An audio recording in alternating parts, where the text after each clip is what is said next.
All right, here we go. 4 minutes and 35 seconds left. Round number one. The biggest test to date for Sean O'Malley against Munoz. We hopping right in with the fight going. Both men in the center of the ring. Sugar Sean O'Malley, obviously, with the huge reach advantage over Munoz.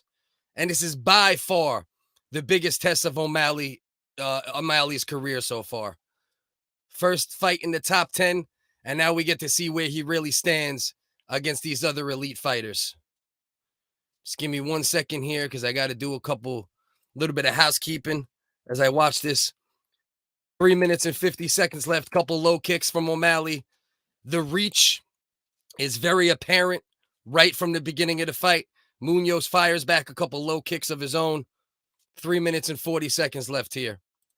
Let me throw these hashtags in the main video. Try to pull some more people in here as we get going here. Couple little jabs from Sugar Sean O'Malley. That's going to be a big key to this fight, is if O'Malley can keep distance and stay on the outside and work his long punches and his long kicks. It's going to be a long night for Pedro Munoz. So we got to see how that all plays out as the fight goes. Give me 1 second here. All right. All right, here we go. 2 minutes and 54 seconds left. Both guys trading a lot of low kicks.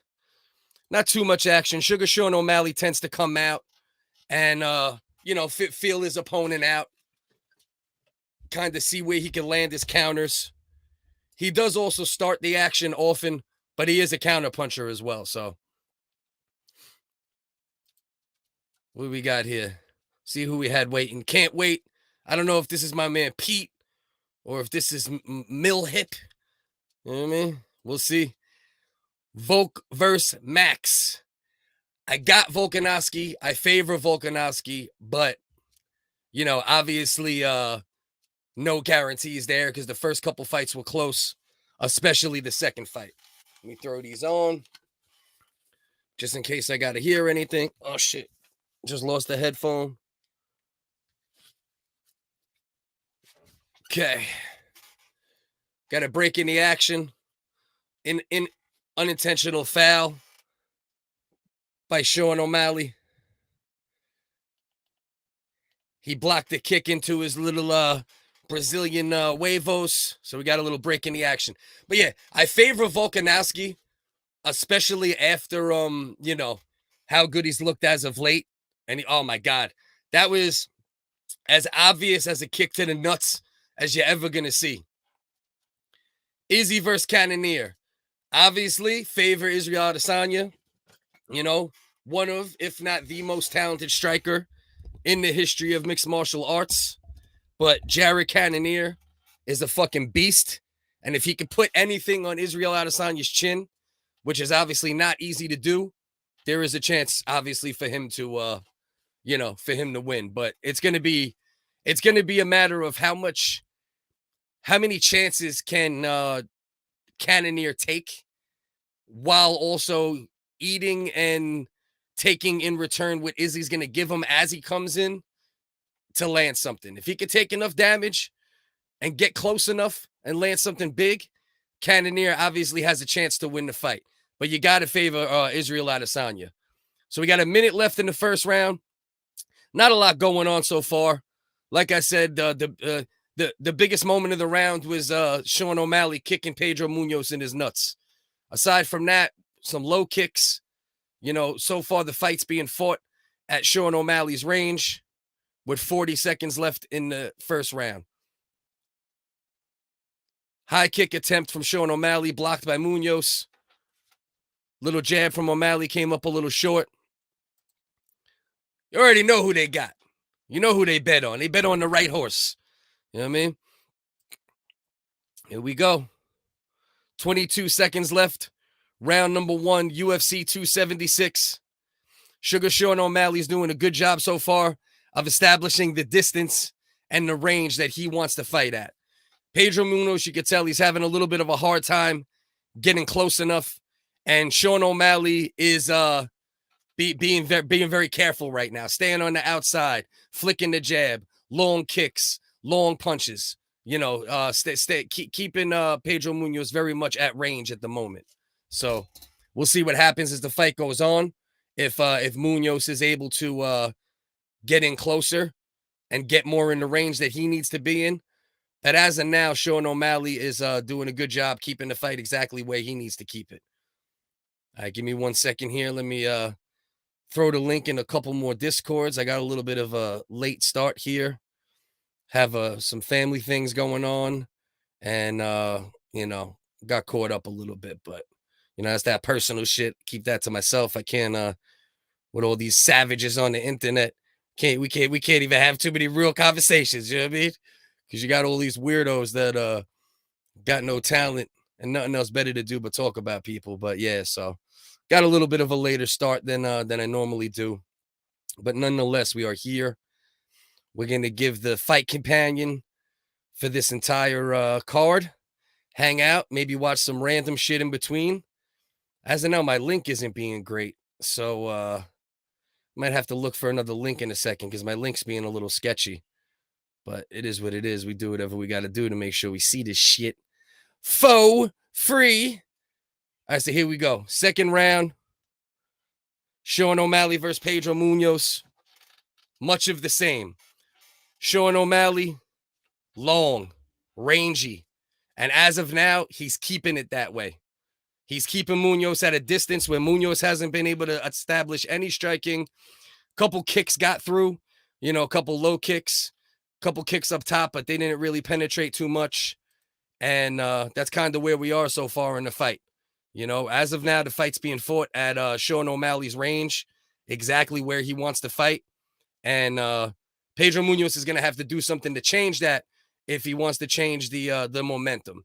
If it gets to the ground, Munoz has a clear advantage over O'Malley. But, you know, with the way O'Malley fights and the way he's able to keep people at that range, you know, it's a hard task to get the ground game going against him because he really knows how to pepper you from the outside and keep you from getting in range for your strikes, as well as keep you from getting in range for a takedown. Mina, grass-fed, what's up, y'all? We jumped right into the fight tonight, so, you know, I didn't get a chance to do my little couple minutes of, you know, talking before we got going, so pardon me, Mina. Sugar's one of those fighters who I know has mad skills, but I do not like him. I can't stand O'Malley as a human. He let Tekashi 6ix9ine tattoo him. Once you let a snitch put a permanent ink on your body, can't really fuck with you. But you can't deny the kid's skills. You can't deny his technique. You can't deny his potential. You know, as far as his talent, Sean O'Malley's through the roof. As far as a person, you know, he's definitely a little bit of a cunt. You know what I mean? For sure. You know what I mean? Mina, love you. You already know, man. Come on, stop it. Stop it. You know?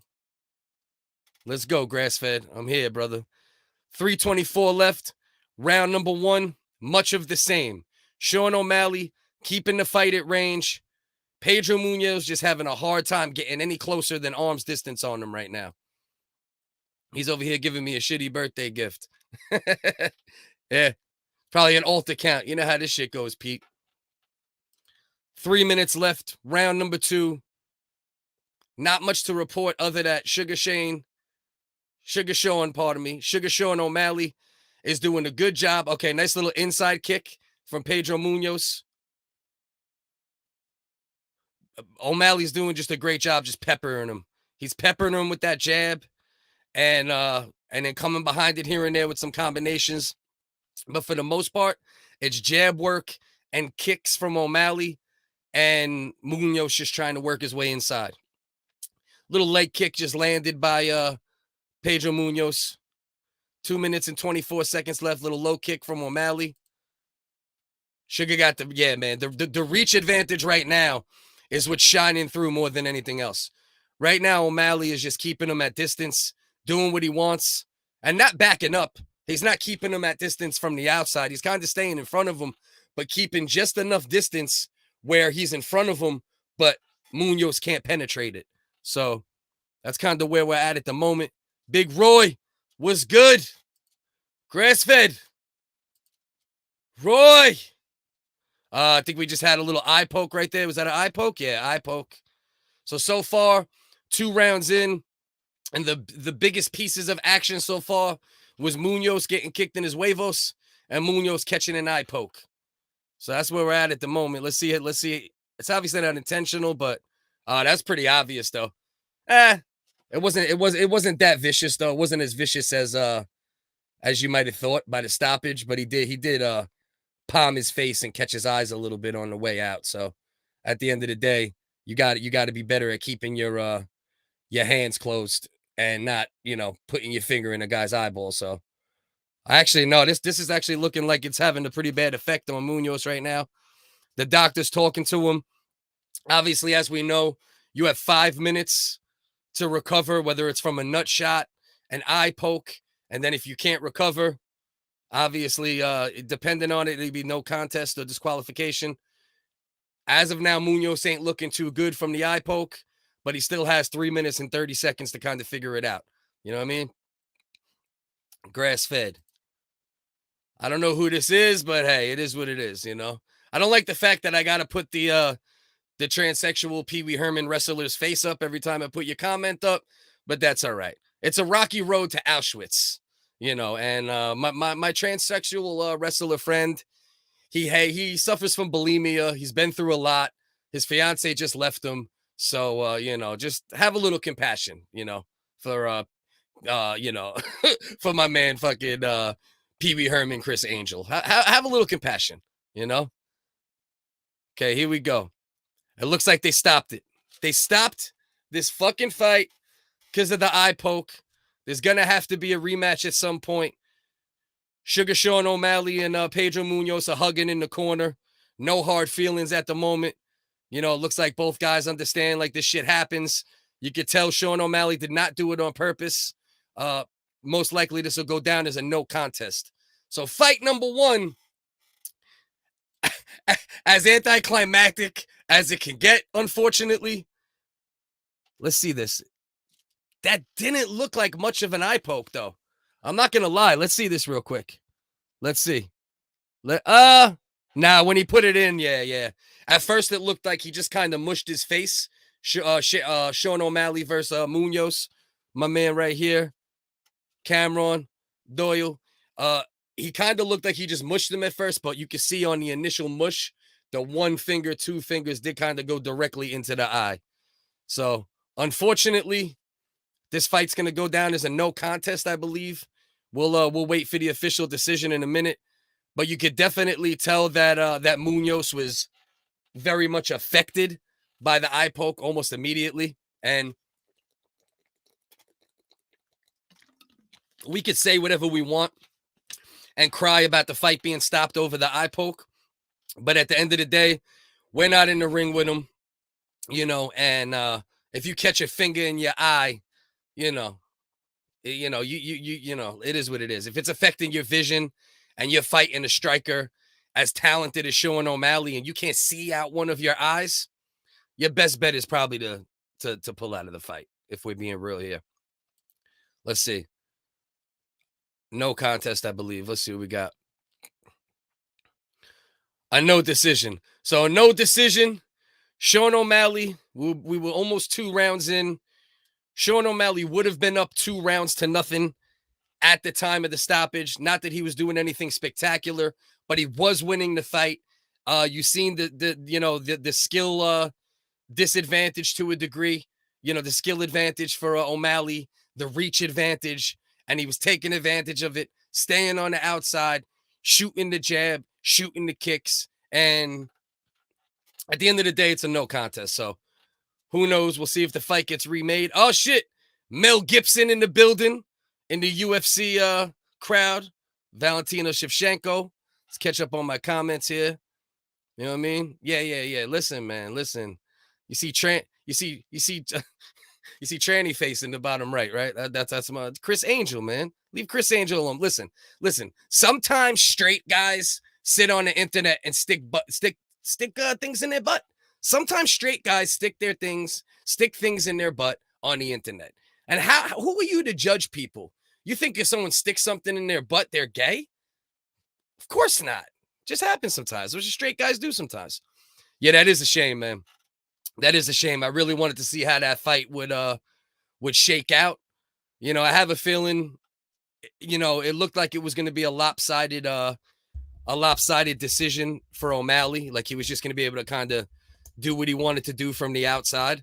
But you never know. It's MMA, so that we had a lot of rounds to go before that would have been determined. So yeah, that's a yeah, I agree. It was a soft one, but listen, we don't know. You don't know what that man is feeling. You don't know if it just happened to, you know, might have scratched his cornea. Bro, there's been times where I remember once or twice I was literally itching my eye in my life and just caught my fucking cornea in a way that it scratched it and my vision was all fucked up. So, you know, you never know, man. Mina, I am doing okay. Some family shit going on. My uncle, you know, a couple things going on, but overall, everything's all right. You know what I mean? How's the chat doing? Talk to me while I wait for this next fight to come. Should they wear sunglasses all the time like Tony Ferguson? Honestly, right? It's not a bad idea. I wouldn't be surprised if at some point, you know, 10, 15 years down the line, as the sport continues to advance, you know, you might end up getting some type of guard or some type of thing. But once again, you'd have to make sure that in no way, shape, or form does it impede, you know, the fighter's vision at all. You know, so I don't know. You know what I mean? But we got to do something because to have fights stopped because of the eye pokes constantly and for them to do nothing. I know they have them Trevor Whitman gloves that keep the hands a little more closed, but the UFC, I think they have their deal with, I assume Venom makes the gloves as well. I'm not positive though.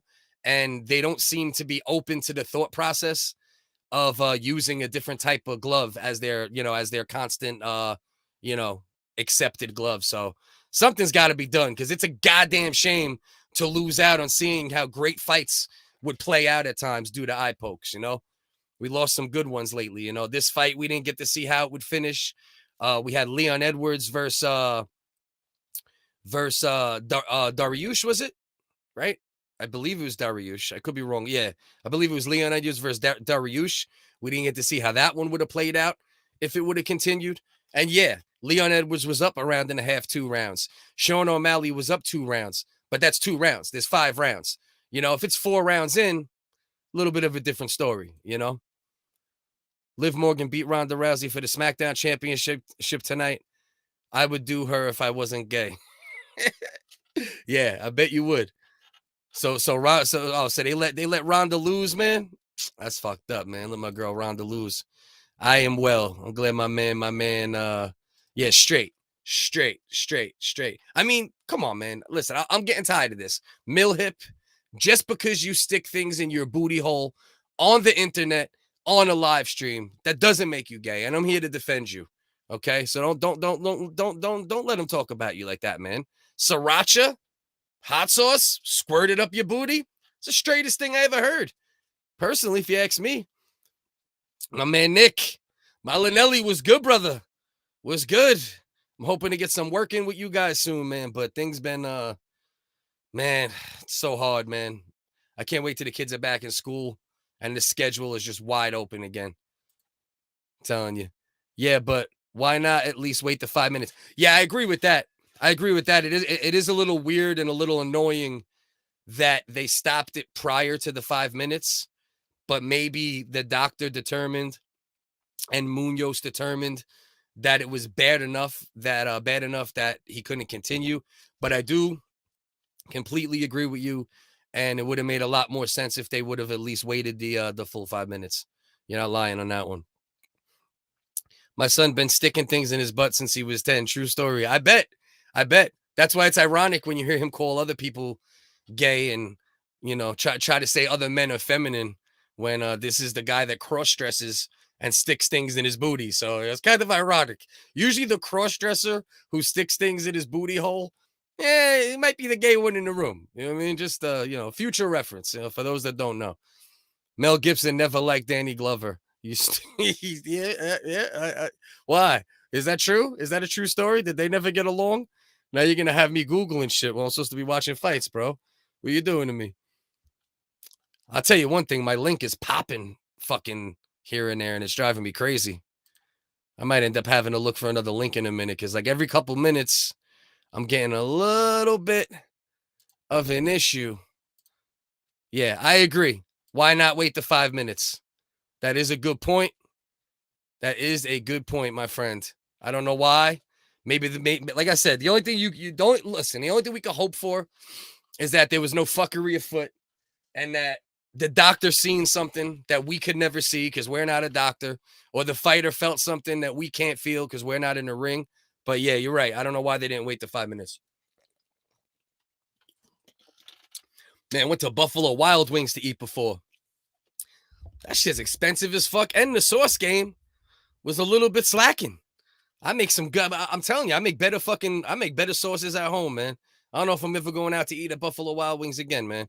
I was very disappointed in the sauce flavor, and she was expensive as fuck, man. Fuck is going on, man? Yeah, my uncle, he's in the hospital, and then we went out to eat a little bit, but yeah, I'm not.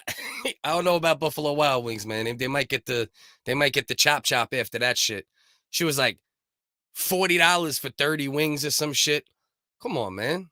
Fuck out of here. And the sauce was kind of trash. Yo, South, it looked like he was pressing for the no contest. They definitely should have done the 5-minute wait that made the decision. Yeah, I'm not gonna argue that too much, to be honest with you.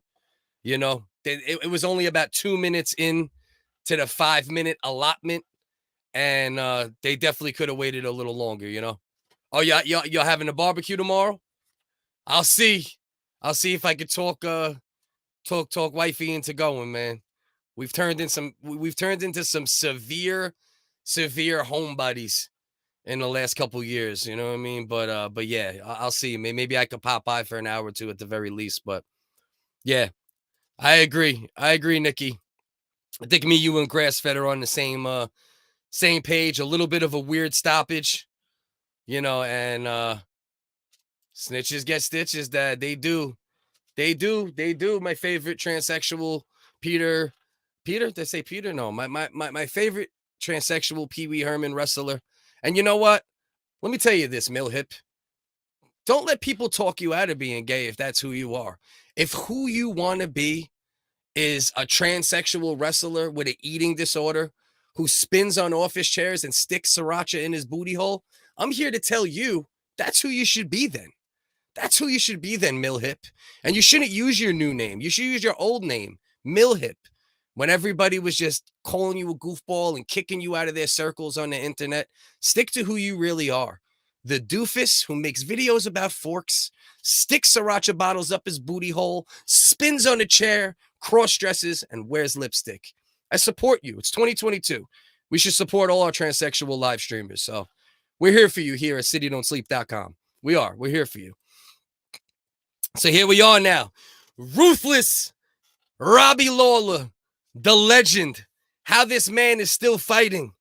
This dude was around before the UFC even got eyes half the damn time, right? Before the Ultimate Fighter brought the UFC, the TV show The Ultimate Fighter brought the UFC to more living rooms. I was watching Robbie Lawler knock dudes into another dimension.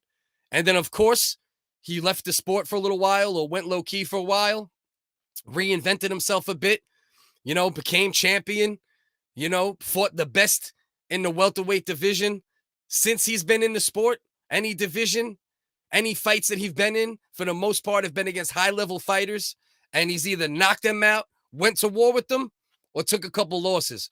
But the guy's never been in a boring fight, and Robbie Lawler is a true OG of this sport and will be in the UFC Hall of Fame when all is said and done. So we got Robbie Lawler fighting my man. What's my man's name? Barberena, or hold on, I'm fucking up his name right now. But I know it's some shit like that. But he's a beast too.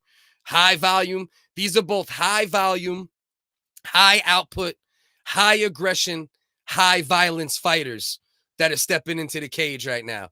And for as long as this fight lasts, it's going to be a hell of a fight. And obviously, I'm pulling for the OG. I'm pulling for Robbie Lawler. So that fight's about to get announced. Peter Pecker Eater. He's stupid as fuck. Should be a rule to wait to 5 minutes. Yeah, I agree. They should definitely take the 5 minutes, put it on a scale. They should wait it out, and then they should see that they should really see where they stand after that. I agree. But yeah, $30, bro. $40. It was $40 for 30 boneless wings, bro. Like 30, 33, 36, something like that. And then plus tax. So you're getting close to 40. And I'm telling you right now, bro, I worked in Barberena. That's his name. Barberena. Barbereno's like that's probably like a fucking character from Greece or some shit. But yeah, Bryan Barberena versus Robbie Lawler. Bruce Buffer's about to announce that fight. But yeah, man. Yeah, fuck them Buffalo Wild Wings, man. Yeah, exactly. I'm the same way. I'm a wing king, bro. I made wings in restaurants. Couple restaurants I worked in, bro. We used to crank out fucking thousands of wings in a day. You know what I mean? From scratch. So now I make them at home sometimes. Yeah, I don't know. Buffalo Wild Wings might hit that list of places we can't go out to eat anymore. So they're announcing Barberena right now. Then they're going to announce Robbie Lawler. And then we're going to get to action on that fight. Mel Gibson, never like Danny Glover, is a line in an Ill Bill song. Okay. I got you. I was like, is that true? I'm like, they didn't get along? All right. So, Sean O'Malley versus Pedro Munoz was stopped due to eye poke in the second round. So, obviously, I believe in MMA, it's 4 rounds or more, then they score it. It might be 3, but obviously too early to score it. So it goes down as a no contest. Pardon me, y'all. Buffalo Wild Wings. I just tasted some Asian zing sauce on that burp right there. Yeah, so obviously it goes down as a no contest because you can't score it that early. Yeah, man. I got to get over to you guys one day, man. Just be in the crib, bro. You know how it goes, man. You get comfortable in the house. You never fucking leave, bro. You know what I mean? You just be in the house chilling. I knew that, Roy. Bill is a savage. Okay, my man Grassfed, he knew the reference from the Ill Bill line. So here we go. 4 minutes and 54 seconds left. Round number 1, Robbie Lawler versus Barberena. Robbie Lawler's last fight was a destruction of Nick Diaz. Nick Diaz looked okay moments in that fight, but Robbie Lawler looked fast. You know, he still looks like he had his power. And now we got to see, was that because he was fighting Nick Diaz? Can he fight, a good up-and-coming, not up-and-coming. Barberena's not too young of a guy either, but, let's see if Robbie Lawler, how good he could look against a guy who still brings it, a guy who's been fighting, a guy who wasn't out the cage for 5 years, like old Nick Diaz, you know what I mean? Mina, the twins are here for you. Are you ready for that fucking smash, bros? You ready? You ready? What's the good idea? What was South's good idea? I miss South's good idea, but I'm sure if it was South, it was a good idea. You know what I mean? Because that's my man right there. The 4th of July is all about sticking shit in the ball. Yeah, right? Listen, celebrate America with a little sriracha in your booty hole. That's what I always say. 3 minutes and 44 seconds left. Little low kick. Landed from Lawler. I think it was Lawler landed it. I heard the impact. It looked like his leg. Low kick from Barberena. 3 minutes and 30 seconds left. Nice exchange from both men. Both men just landed a couple nice shots. Barberena landed a couple more. Just landed another little right hand on the back end as well. That pasta fazol. Mina. Pasta fazul. Fazul. How dare me. James, was good, my brother. Hope all is well on your end. Yeah. Vinny Barberena. Right now. Oh, big right hand from Robbie Lawler. Combination 1-2 came back from Barberena. Right now, John Travolta, he's fighting Robbie Lawler. He's looking pretty good. John Travolta's moving around the ring pretty good. He's talking shit. He's dropping Scientology knowledge on him as he's hitting him. You know what I mean? 2 minutes and 46 seconds left. Barberena. Oh, big uppercut from Robbie Lawler. Another big shot behind it. He hurt him bad with that uppercut. Let's see if he can finish this off. But Barberena sitting in there, still throwing shots back. Oh, another big left hand from Robbie Lawler. 2 minutes and 29 seconds left. Round number 1. Barberena flicking little jabs right now, just trying to keep Robbie Lawler off him. Lawler looking to land bombs. He just landed a couple beautiful shots that hurt him, that clearly hurt him. Little body shot from Barberena. Beautiful shot right to the liver. Both men standing right in front of each other. 2 minutes and 7 seconds left. Barberena against the cage, kind of. Robbie Lawler moving forward a little more, but both men standing right in the pocket. Another huge left hand from Robbie Lawler. Another left hand from Barberena. Little low kick from Barberena. Beautiful body shot from Barberena. Barberena's throwing some just little volume shots.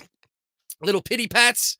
Oh, another beautiful body shot, man. He keeps landing fucking monster fucking body blows, man. Oh, Jesus. All right. We're having stream issues. Let's go. We got to get back. Let me show you, hey, guys, how easy it is to get back to your stream when you lose it. All right. Get right back to it. You just got to be patient. This motherfucker better come right back right now because these dudes are going to war right now. And I got to get back into this link, or I'm gonna scream in a second here. Last I checked, these guys are standing right up against the cage, trading fucking bombs. And I must get back to it, or I'm gonna lose my mind at the moment. Keep me posted, guys. What's going on as I get back to a link here, because I lost them for a minute. You know, this happens. This is one of the bad things about jacking all your links. You know what I'm saying? Every once in a while, you get kicked out of a link, and you gotta find your way back. So, all right, let's see what we got. Get back here, you fucking scumbag. All right, I think we're back in. Let's see what we got. I don't hear nothing yet. I don't see nothing yet. All right, we're back. Okay, we're in between round number 1 and round number 2 of what was a war between the two. Look at this.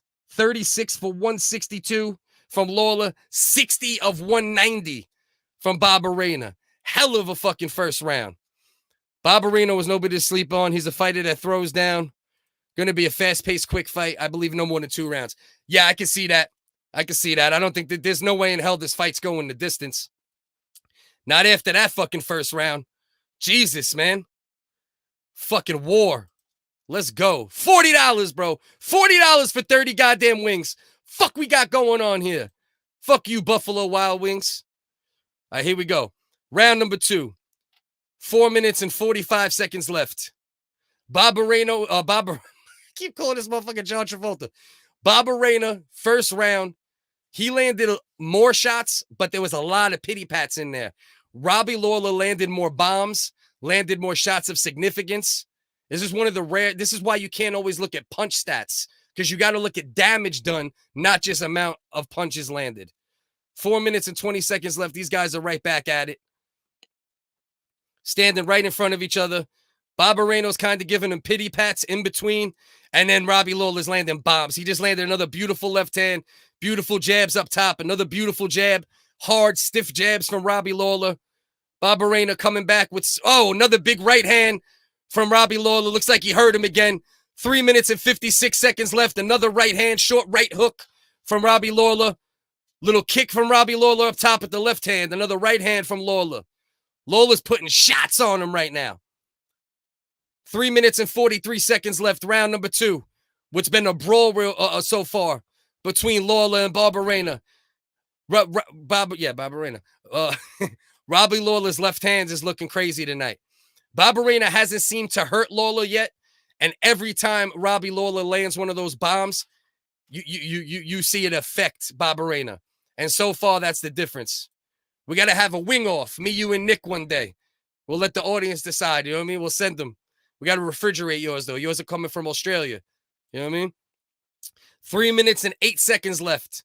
Round number 2. Robbie Lawler landing the bigger power shots. Barberena landing the pity pat shots in between with some good power here and there.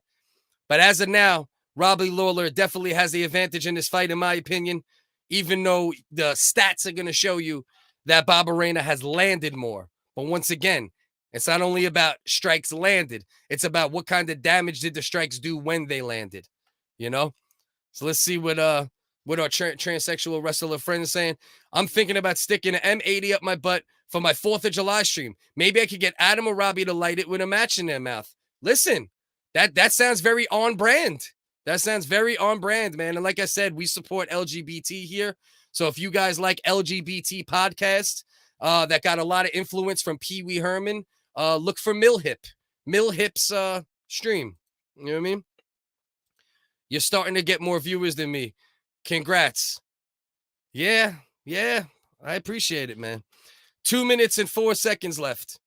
I think I always got more viewers than you, actually, though. Even when I was doing terrible, you know? Because you only do it for your friends, so I understand, you know? Oh, another big left hand from Robbie Lawler. Them left hands are crushing. God damn it. Middle of the ring. Barberena flicking, landing, but not with the power. Robbie Lawler just did something real slick. As Barberena was coming in and landing kind of the pity pats, he stepped to the side, and swooped the left hook at the same time. Slick. Uh-oh. Barberena just hurt him. Barberena just hurt Robbie Lawler a little bit. Now he's landing some big shots. Looking to finish Robbie. Robbie's hurt a little bit, but he's doing slick. He's keeping his arms up. Oh, big elbow for Barberena. Minute 14 left, round number 2. Big momentum shift in the fight. Robbie Lawler landing the big shots, all the momentum. And then Barberena just landed something good, took the momentum back. Now he just landed a huge right hand right on the chin. Robbie Lawler still standing there, still throwing shots back. 55 seconds left, round number 2. Robbie Lawler standing there looking hurt. Just landed a huge left hand even though he's hurt. What a fucking fight. 47 seconds left. Round number 2. 40 seconds left. Let's see what we got. Let's see which guy can set himself apart in this round. Because Lawler won the large chunk of the beginning of the round. And then Barberena just dominated Lawler for like the past minute and a half and hurt him bad. So you might lean towards Barberena overall due to the damage he caused in this round. But Lawler, oh, big right hand for Barberena. Huge right hand. Robbie Lawler hurt up against the cage. 15 seconds left. Finishes Robbie Lawler. Barberena just finished Robbie Lawler. 10 seconds left in the second round after getting bombs put on him. Almost stopped. Hurt multiple times.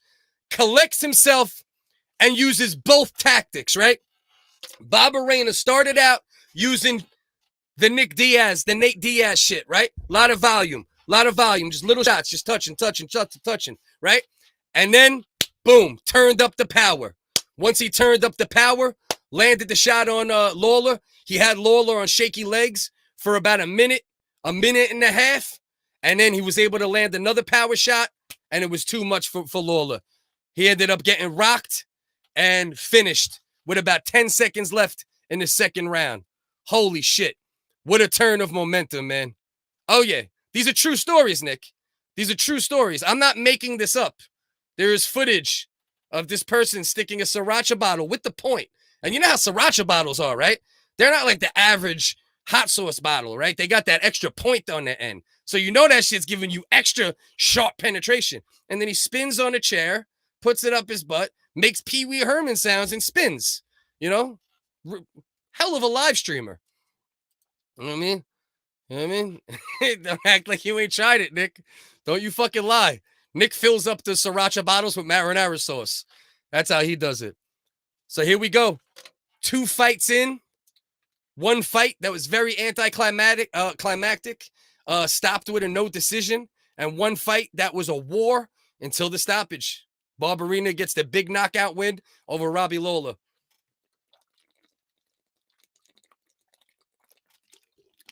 All right. So what we got? I think we got 3 fights left. Who's coming up next? Because I think there was 5 fights on the main card, so I don't know. I'm going to wait and see. Peter Pecker Eater explains it all, homie. Yeah. You already know. Yeah. Well, no. I believe that might be a satire of the actual transsexual wrestler who sticks things in his butt and calls people gay. I think that's a satire of him, but it really is right on point. Perfectly on point. But now half TV with UFC and half with Cliff and commenting on phone, much for an old brain. You ain't lying, bro. Oh, bro, I'm baking in this basement right now. Hold on. Let me see if I can move this goddamn vent a little. Get some AC down here, because goddamn, I'm fucking baking down here, son. Let's see. Look at that. Look at that. Perfect elbows through the middle. Perfect volume shots. And then once he started getting the timing down, with the volume shots. Then he started landing some of the power. And once he got Lawler hurt, those pity pat shots hurt more, right? So those same shots that didn't hurt as much when they were having regular exchanges will help you get the finish because they get you closer due to volume, right? Because you're landing them pat, pat, pat, pat, as you move forward. And then every once in a while, you hit them with the pat, pat, pat, and then bang, pat, pat, pat, bang. And that's what ended up getting them the fuck out of there. Yeah, we might have to have the wing off one day, bro. That shit'll be fun as fuck, man. Bro, hell of a stoppage. Crazy stoppage. Early stoppage, Roy, you're stupid as fuck. Listen, I was pulling for my man Robbie Lawler too, but we got to be honest about the outcome there. What a round. I thought he would have survived the round. Game over though, cuz yeah. I was hoping he would be able to get it, but listen, we've all been seeing Robbie Lawler for a long time, and there's a certain look that certain fighters get once they're hurt, and you could tell, right? There's like a switch that goes off, and if you've seen them hurt enough, you know when it's possible it could be the beginning of the end, and that you did see that. Yeah, that's true. That's really the problem here. It's really not a problem. You know, listen, if you want to stick Sriracha bottles up your booty hole and spin on chairs, I support you. LGBT friendly here. Support you, hip. But yeah, you know what? There's a Sriracha shortage, you know, and you know why there's a Sriracha shortage too, right? You know that that tractor trailer truck that had all the South Americans in it. They were trying to sneak Sriracha in, and you know, basically those bodies are on you. No bueno. You know what I'm saying? Cowboy officially retired. Yeah. I didn't see the early fights tonight, so I assume, did he lose? Did Jim Miller beat him? Somebody let me know because I missed the earlier fights. Like I said, I was dealing with some family shit, and you know, then we went out to eat quick. So let me know. I don't even know if the Cowboy lost or won. Oh yeah. Well, whoever's playing the transsexual Pee Wee Herman incel racist wrestler, failed wrestler, he's doing a good job because he's definitely acting like him. So kudos to whoever is doing the MilHip impression tonight. Here is a lot, Mina. Never heard of it. I don't know what that means. I might have missed that one. Where's Mina's last comment in relation to that? Oh well, I think I might miss out on that one. Nick ain't gay, Peter. Nick is not gay. I can attest to that. I've known Nick for a very long time. You know, maybe 12 homosexual stories I've heard over the years, but you know, listen, you stick Sriracha bottles in your butt, you're not gay. You suck 12 dicks, you're not gay. I mean, you know, it's a different world, right? You can do gay stuff and it ain't gay. Uncle Dust taught me that. My boy Uncle Dust taught me that. You're cute, PD Peckers. It's stupid as fuck.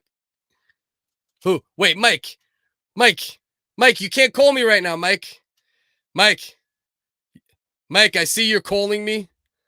You just knocked me out of my stream. I'm going to kill you, Mike. Comment, you son of a bitch. You just knocked me out of my stream, Mike. Now I got to get back to my stream. Hold on, Mikey. What are you doing? Miller beat Cowboy. Okay, that's what he's trying to tell me.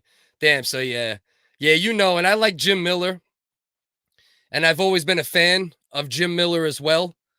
But obviously in their prime, I don't think there's any ifs, ands, or buts of whether or not Cowboy would have wrecked Jim Miller. And Jim Miller has looked good as of late, and especially once he's gotten his Lyme disease under control, he has become a better fighter.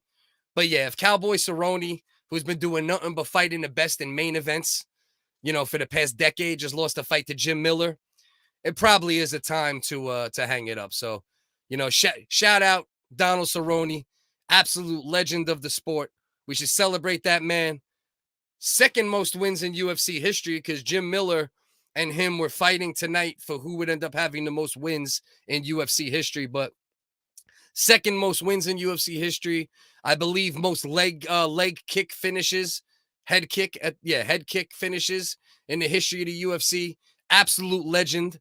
I know he was in Gina Carano's new movie. So I think he might start getting into acting a little bit. So yeah, shout out Donald Cerrone, legend of the sport, all love. And hopefully he has a good post post-fight career. You know what I mean? Yeah. Cutesy wootsy. All right. You should throw a clip of the Sriracha bottle stream. Nick would love it. I don't know. Honestly, I don't even know how these dudes still have a YouTube channel with some of the shit they've done on their channel. That's how you know nobody new is ever watching them. It's just like the same pool of like 100 to 200 people, all from like the Discord universe, you know, and like half of them hate watch them. 20-30% of the views are their like 15 friends that go on their show. And then there's that core group of people, maybe like 100 that actually 75 that are also like super weird incel types that actually enjoy his shit, I guess. They like Pee Wee Herman and shit like that. I liked Pee Wee Herman growing up too. But yeah, but not my vibe nowadays. But I would love to play it. But unfortunately, my channel would get shut down. These dudes could show their butthole and be racist and do whatever they want. I don't know how they don't lose their channels. I can't even fart on a microphone without losing my goddamn channel. I prefer ghost pepper sauce. So, Mina, would you send me a clip of you putting a ghost pepper sauce bottle up your booty while spinning on an office chair, if you don't mind? I'd appreciate that. See, but that would be, it's different though, right? When a man does it, a woman does it. Like me telling you to do that sounded like it might be a good video. You know what I mean? But this dude, you know, Jim won submission round 2. Okay. Second round submission for my man, Jim Miller. Hey, salute Jim Miller too, man. That's a legend of the sport as well. You know, even though he has more wins than Cowboy now, I wouldn't say he's the same level of legend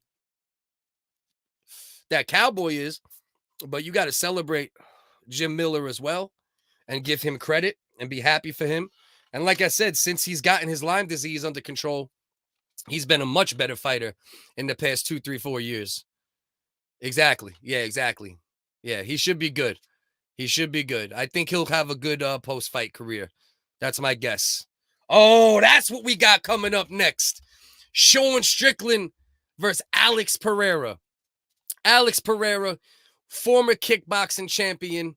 I know he's a glory champion. I believe he was also, I don't know if it was K1, but I know he was a 2-organization champion in kickboxing. All right. Israel Adesanya has 4 losses as a kickboxer. I believe he's 76-4 or 74-4. 2 of his 4 losses are against Alex Periera. One was a unanimous decision that some people debate Israel also maybe could have won. And then the other one was, I believe, a 3rd round flatline knockout. So Alex Periera now comes into the UFC, has a couple good performances, you know, handles business, proves that he could get up when a wrestler takes him down, even though he was controlled a little bit. So he, you know, he's 5-1 in MMA now. Obviously, Israel Adesanya, one of the most dynamic strikers in the history of MMA, and you know, dominant for years, won the belt, defended the belt numerous times, and now you have Alex Periera getting a big step up in competition, fighting Sean Strickland, who's one of the most aggressive, cagey, and skilled fighters. Like, that's one thing about Sean Strickland. Like, he talks a lot of shit. If you guys want to laugh your ass off and probably be offended at times, go look up Sean Strickland, you know, like rants or whatever on YouTube or Twitter or whatever. The dude is fucking hilarious. He's a beast. He's the type of dude that'll fight you in a parking lot just as quick as he'll fight you in the octagon. So, you know, this is one of those fights where the winner of this fight will most likely be the next guy on deck to fight the winner of the main event, Israel Adesanya versus Jared Cannonier. So you got a big storyline here. You got Alex Periera, who's the boogeyman for Israel Adesanya, the only man to flatten him like that, beat him twice in kickboxing, now in the UFC. If he beats Sean Strickland, he will get the winner of this fight. But then Israel Adesanya has to handle business against the beast that is Jared Cannonier later on tonight. So, but yeah, that's a hell of storylines going on. And if Sean Strickland wins this fight and he gets a crack at Adesanya, yo, Adesanya is great with the memes and the jokes, and Sean Strickland is one of the best shit talkers you're going to find. So the lead up to that fight is going to be fucking crazy. So either way, you know, no matter what happens tonight in both of these middleweight fights that we're looking at, we got great storylines coming up. Obviously, you know what the UFC is hoping, even though they love showing Strickland, the storyline for Alex Periera versus Israel Adesanya is crazy. And Alex Periera, everybody he hits flush goes to sleep. The man is the definition of heavy-handed, heavy-footed. Just everything he hits you with is power, you know? Power. Blew each other. But yeah, exactly. Listen, all these guys, listen, doing gay stuff isn't gay. Listen, you guys do whatever you want. If you guys want to continue to shoot those gangbang videos that you shoot, that you post in your private Discord all the time, you know, that's why I had to leave the Discord. I'm like, I can't stay in this Discord. I'm like, the racism is one thing, but I don't need to see all this like gay porn stuff of MilHip doing stuff to this GGG guy, and then the other way around. It's like, you know, and then they got the one where the guy unbleached, he walks in looking like you know, Morpheus before he was a superhero with his ribs showing, and then he puts his it's just you know, listen, I'm not into it. I support the LBGT community, but that MilHip Discord, there was a little too much gay gangbanging shit going on in there for me, you know, so it's a little much. Yes, Roy, the dance involves sticking a bottle in your ass and spinning on a chair.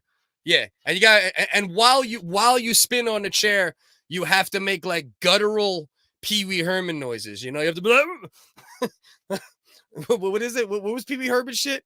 I didn't mean to do that. Did I? No, did I? I don't remember. But whatever the case is, spin on the chair, Pee Wee Herman noises. That's the key. My office chair has lumbar support. Oh shit! So you could really take that ghost pepper bottle and manipulate it and move it around and just, you know what I mean? All right. Well, let me know, Mina. You know what I mean? Let me know. We have some great local hot sauces here. Check out. Yeah, bro. Where we connected on IG, this dude put hot sauce on eggs, and that shit looked like the most Queen of England fucking high-class hot sauce. I never seen hot sauce sit on eggs so fucking beautifully in my fucking life. You know what I mean? Little Petey Pecker is getting fried off the Sriracha. It's meant for wings, not the coolie, but yeah, exactly. Fuck out of here, man.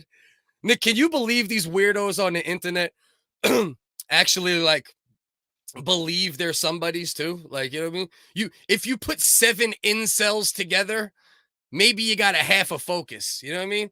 You need about 17 incels to make one focus. I'm telling you, man, one day, if all of y'all want to come to my joint, because I'll let y'all talk and everything, I will literally decapitate your entire team one by one. You know what I mean? Just once. I'll do it one time, and then it's blocked from then on. Then you hit the Phantom Zone and never leave. My man Shangy, what's good, my good brother? I guess that chick for that interview, you ended up canceling the stream, I guess, for that, my guy. Mina and Shangy. Love to both of y'all, man. 75-5. Double check that. You sure it's 5, not 4? Maybe the site I was looking at was wrong. Yeah. But nonetheless, 2 of his 5 losses against the guy we're about to see fight Sean Strickland. Sean Strickland, decent amount of power, very technical striking. He has good reach, doesn't always use it. He does stay in the pocket pretty good, but also does a good job with reach when he wants to. Has respectable power, but he's more of an accumulative power puncher. Whereas Alex Periera, perfect striking and power with every shot. So hold on, I'm gonna mute this mic for 1 second because I'm gonna let out a burp. Actually, fuck that. This is for y'all. That's for y'all. That's only because I love y'all. You know what I'm saying? Hit that like button. Word up. Listen to Mina, man. Listen to Mina. Mina's the first lady of CityDon'tSleep.com. You know what I mean? Here we go. First round just started.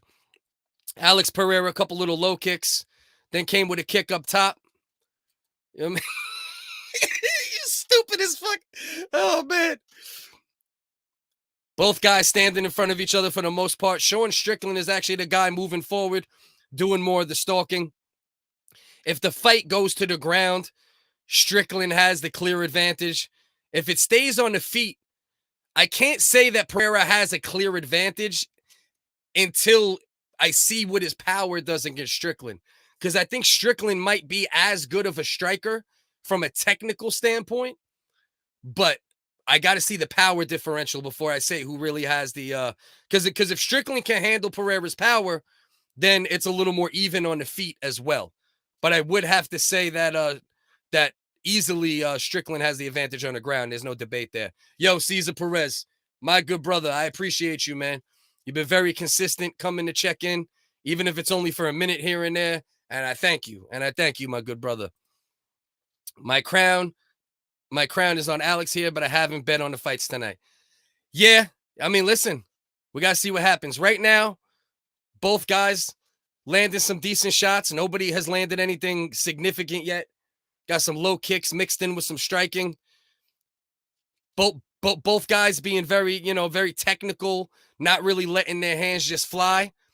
But Sean Strickland is the one moving forward. He's the one pressing the fight currently. So I don't know if this is a good strategy, but it's at least keeping Periera from being able to sit on anything. And that's probably the point of this strategy right now. For Strickland to stay in close and not allow Periera to sit and fully extend, right? Really sit on the shot and put everything he needs to put into it. So it's hard to say, man. Let's see what we got cooking right now. Both guys, like I said, standing in front of each other. Lot of shoulder movement. Lot of footwork from Periera. He's doing a little more backing up, a little more lateral left to right movement.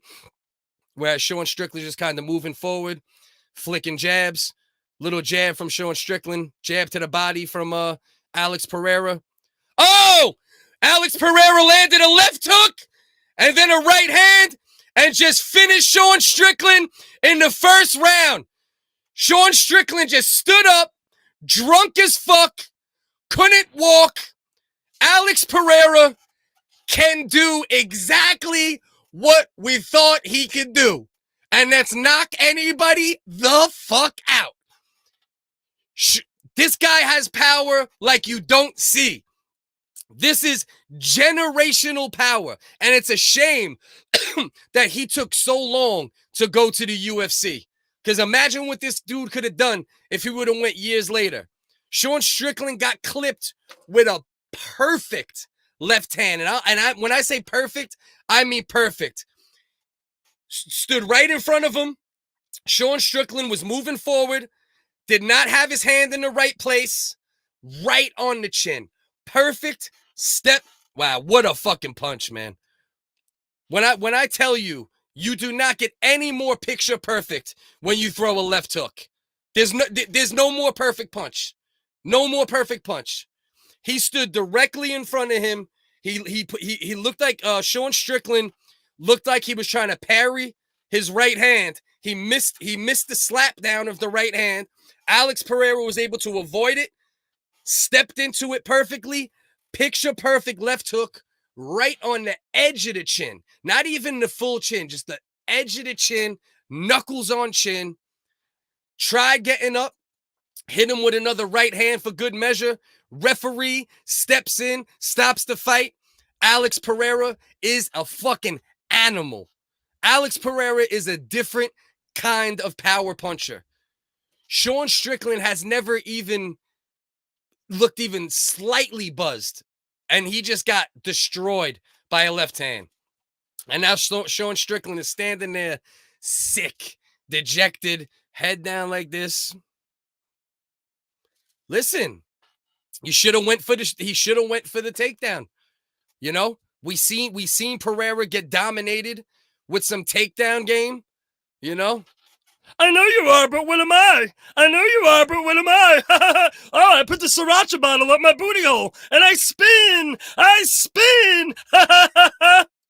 Fuck out of here. Goddamn weirdos. Wow. Hell of a knockout. So now we got to see what goes on in this main event, because now Israel Adesanya's arch nemesis, Israel Adesanya's boogeyman, is now knocking on the fucking door. If Adesanya wins tonight, this is the man waiting for him. A 6-1 MMA fighter who beat him twice in another organization. Jesus, what power does this man have to just make Sean Strickland? God damn, Sean Strickland, I think 21-1 coming into this fight. Never even got slightly, hurt as far as in none of the fights I seen anyway. And he just got flattened. Oh, look at Joe Rogan. Joe Rogan got a miniature fucking tuxedo for tonight. I ain't never seen Joe Rogan look this slick. Joe Rogan over here looking fucking slick tonight. I'd never seen Joe Rogan dressed like that. That's hilarious. Man, perfect left hook. It was the perfect combination of long, where he was able to get enough on it, but in tight. So long and tight at the same fucking time. Perfect fucking left hook. I can't say enough about that goddamn fucking left hook. Holy shit, man. Yeah, did I do that? Was Urkel.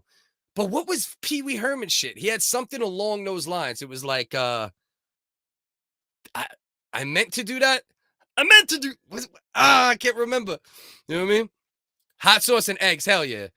Every day. That's what I do. If I have eggs, that hot sauce goes right on it.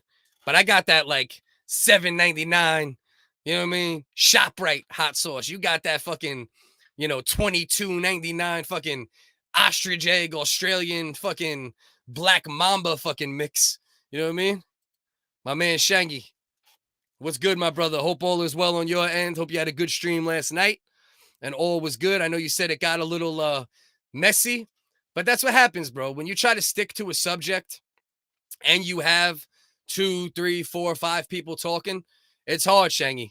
That's why when I have people come on my joint, like I'm not like Kenny where I'll kick people off, but like, sometimes, bro, sometimes you got to mute people's mics for a second, be like, hold on, let's reset. So don't hesitate to do it, bro.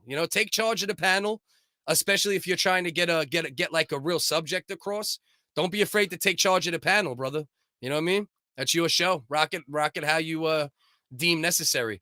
Just don't be a Nazi like Kenny and cancel the battle rap party that Helen D. Keller told us we were gonna have. You know what I mean? Easy CDs. That's one of my nicknames. That's a good nickname though. What he don't understand is I spit. So that's good. Yeah, I make easy CDs, son. You know what I mean? You ain't even giving me a bad nickname. Meanwhile, you're the transsexual wrestler, old MilHip. You know what I mean? Yeah, I canceled that shit. That was the one tonight, right? With the chick that had some information about that disgusting perv rogue internet man, right? That was that whole situation. Shaq in the audience, Chuck Liddell in the audience. Who's that? Who the hell is that dude? Who's that? I don't even know who the fuck that dude is. They showed some random dude with a bucket hat and a mustache. I'm not sure who the hell that was. My man Yuri Prohaska cut his hair off, looking like a regular bald head now. Speaking of bald heads, we got Alex Volkanovski in the back getting warmed up. Max Holloway versus Alexander Volkanovski. The trilogy. The first fight, Volkanovski clearly won in my opinion, but was a very close, competitive fight. The second fight, I also thought Volkanovski won, but it was a very close fight. That fight was much closer than the first fight. And you know what? Since Volk and Max Holloway last fought, they have both looked nothing short of spectacular. Huge wins over high-level guys. And now here they are. They meet again for the trilogy, the third fight. And then you never know. This is the type of, this could be like a Deontay Wilder, Tyson Fury situation where even though one guy won the first two, well, the first one was a draw, but the point is Volkanovski won 2. You might see 4 fights between these guys because that's how close these dudes were. Look at this in the first 2 fights, 294 to 236. 131 head strikes to 129. The biggest difference between the first 2 fights is Volkanovski had 142 leg strikes and Max Holloway only had 48.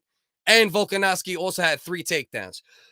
So those are the differences in the fight. That's why he won both, right? The leg strikes, they both did very well on the feet with the, the boxing, but more leg strikes from Volk and a couple takedowns mixed in from Volk. And Volk striking has looked better and better every fight since. So this is going to be a hell of a fight, and I can't wait to see it.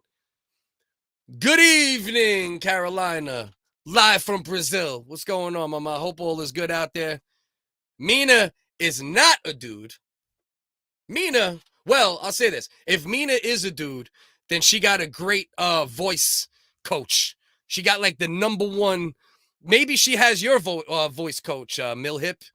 She might have your voice coach, MilHip, actually. Maybe she has like the best transsexual voice coach, because I've heard Mina talk multiple times, and she has some nice feminine tones. So, you know what I mean? I don't know. I don't know if I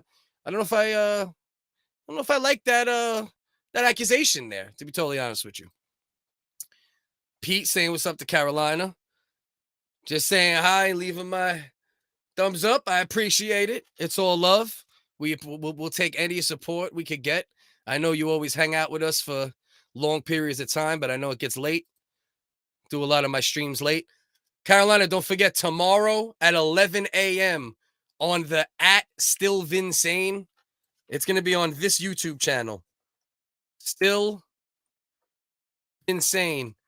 It's going to be the official first episode of Keep Up Live Season 4 with me, kind of running the show behind the scenes, and also I'm going to be on the panel, and that's going to be at 11 a.m. That's going to be 11 a.m. every Sunday. That's more of a social commentary, political news, viral news, kind of more of a debate show as we get going. We're going to kind of figure out the direction of the show as we do it. But that's going to be Sundays at 11 a.m. live on Still Vinsane YouTube. Keep Up Live Season 4, the first season I'm producing. So anybody who wants to subscribe to Still Vinsane on YouTube, I very much appreciate it, because you'll be supporting me as well as the show. The Last Jedi. What's good, brother? Glad to see you popping in quick. We got 2 more fights coming up on a 5-fight UFC card. We got 3 fights in the books. We had a no decision between Sugar Sean O'Malley, who got a tattoo from a snitch, who I can't stand but is highly skilled. That was a no decision against Pedro Munoz, or P. Munoz, we'll say, if I'm getting it wrong. Then we had Robbie Lawler, the legend, going up against my man Barberena. Robbie Lawler came out, landing powerful shots, both men striking, strictly, no takedowns, no ground game in this fight, just toe-to-toe. Barberena was landing the lighter shots, the volume shots. Robbie Lawler was landing the big shots. And then in the second round, Barberena landed a power shot, hurt Robbie Lawler, didn't take the foot off the gas, and got Robbie Lawler out of there at the end of the second round. And then the fight we just saw now, Alex Periera versus Sean Strickland. Sean Strickland, who's a wild man, great personality for the UFC as far as just talking shit, against Alex Periera, the boogeyman of Israel Adesanya. And he just knocked Sean Strickland the fuck out in the first round. And now Israel Adesanya, you got to think about that going into the main event. God damn, this dude is coming for me. So, hell of a night of fight so far is the moral to the story. Knock the fuck out, bro. I mean, for real, like a different kind of knockout, And it's not that he was flatlined. He wasn't sleeping, but what a perfect fucking left hook, man. My bad, guys. You got to listen to me drink water every once in a while, but you got to stay hydrated if I'm going to talk all this shit. You know what I mean? Hold on. Let me make sure my link is good. I might have to reset the link because we're getting close to the main event. That does happen every once in a while. So let me reset this link real quick. If anybody's looking for a link tonight, the power move, as usual, is buffstreams.io. And you could always find the link there. You will have to fight through some ads but there will always be a link on buffstreams.io. See what I'm saying? My link fell out. Took me about 15 seconds. Got the link right back. And now we're back in action. Now we're waiting for the co-main event, but what would be a main event on any other card of VOLKANOVSKI versus HOLLOWAY, the trilogy. And that's where we stand currently. With a card, this, I should have gone, yeah, bro. Yeah, especially where you are, being so close. God damn, those Buffalo Wild Wings I just tasted some Caribbean jerk chicken and shit. Yeah, this type of card, and especially you being in Australia, New Zealand's neighbors, or there's association between the two, bro. The crowd must have been going fucking crazy tonight, crazy. And we didn't even get to the Australian and New Zealand fighters yet, so it's about to get even more fucking wild. You know what I mean? Is he soon, baby? Is he soon? 2 more fights, packed card tonight. We actually lost some fights off this card too, and hasn't disappointed. And even though we started out with a no decision, and Sean O'Malley, disappointing way to start the card, we didn't get a chance to see how that fight would shake out. Every other fight since has been nothing short of fucking action-packed and remarkable, so we can't get mad out of it. We can't get mad about it. Dropped him. Killed him. Killed that man, Nick. He almost killed that man. Oh, Alex is hot? Alex is hot. Oh, so MilHip, what you're telling me is that when you watch professional wrestling or when you watch UFC guys with their shirt off, is that what gets you worked up? And then you and all your friends, you go into a private Discord, take your shows off, show each other your booty holes. You guys are like, what was that, Captain Planet with the rings? But instead of rings, you'll all go on Discord and you go on your office chairs, pull your pants down, and your booty holes all sync. You all show your booty holes at the same time, and it's like Captain Planet, but it's booty holes. Fuck out of here, goddamn mutant motherfuckers. Goddamn, you think you can fuck with me? Not on my worst day. Not on my worst day. You dudes couldn't clean my Nikes, let alone my dress shoes. Fucking weirdos. Bruce fake black belts gives no fucks. Streaming the fight. Oh, he's just straight.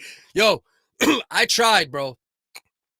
Everybody who knows me and knows Dust, I can't get away with shit on social media. So I watch all these other channels where they just let everything fly, slurs, and I feel like I gotta censor everything, and I can't play nothing copywritten because I get hit immediately the minute my stream is done. I get hit with something almost every time. Thank God it don't get taken down. But I remember once or twice I tried streaming the fights, and one time I lost the IG, like literally killed my entire Instagram. And then another time I got like, I think a 2-week ban or some shit, Damn that translator, let him fight. Yeah. Straight up, midget in black, bro. Yo, Roy, I need my meme. Make me a meme of that and I'll post it because I just would have made the meme. But now you make the meme. I'll post it and I'll credit you and I'll put it on Instagram. I know that shit'll go good too. Rogan's new comedy outfits. Yeah, you know what I mean? The fuck is he doing, man? Peter Dick 80. Yes, I am a dude, a gay one that loves dick. Hey, straight up. See, she owns it, MilHip. MilHip. If you're going to be a transsexual wrestler, just dive into it. I understand you're damaged, man. I seen those pictures, that you look like my man from The Machinist. Or my man from Dallas Buyers Club. I know you have an eating disorder. I know it's hard. It's hard when you're that insecure. It's hard when no woman will stay with you. I get it, man. I understand. But take it from a man, a real man with life experience that's been through some shit. It's all right. It'll work out. It'll work out. Just get off the office chair, take the Sriracha bottle, don't put it in your booty, and life will get better. Or put it all the way up, get that Sriracha bottle all the way up to your prostate, and really dive into it. Those are your 2 options, man. Welcome. And thank you for attending my Wigga Talk. Appreciate you. Kenny. Where's Kenny at? I ain't see Kenny. Where's Kenny? Did I miss a Kenny comment? I don't see my man Kenny. Maybe that's before when I was talking about my the freestyle battle that he tried shutting down. That motherfucker put me backstage. How fucking dare Kenny? Kenny's the only person that could get away with that shit. That's what I was telling Shangy the other day. I'm like, Kenny can get away with more than other people because he's Kenny. You know what I mean? My boys are here tonight. Okay. Let's go. Let's go. What up, Mina? See, I love this shit, man. I really love y'all, man. I sit in this comment section and talk, and keep shit popping and talk to each other. This is what it's supposed to be, right? You're not supposed to have these incel comment sections, you know what I mean? Where it's like, these guys are planning the next terrorist attack in their Discord while we're over here trying to have fun. You know what I mean? VOLKANOVSKI walking to the ring right now. Let's see what we got. Focus on, thank you, MilHip. I appreciate you, MilHip, and all your support. I know you actually secretly have a crush on me, but I'm here to tell you tonight, your sexual advances will never lead to any cock and balls from me, but I do support your quest for cock and balls, MilHip. I do. And I also support your quest to get better from your eating disorder. And one day you will. You'll be a man one day. I know you're almost 30 now and you think you're a man and, you don't own anything. Probably don't own a car. Definitely don't own a house. Can't keep a girlfriend. You're friends with a bunch of incels and racists with dry dicks. I know it's rough, man. I know it's rough. But you know what? You'll get older. Things will get better. And you'll become a man one day. I promise. I promise it will happen. But you have to take the first step. It's on you. You know what I mean? Life is a bottle of Sriracha. And depending how many drops you put in your booty hole will depend how far you go. You know what I mean? That's true. That's true, MilHip. That's all true. I has a penis. Ooh, child, I has a penis. Hold on.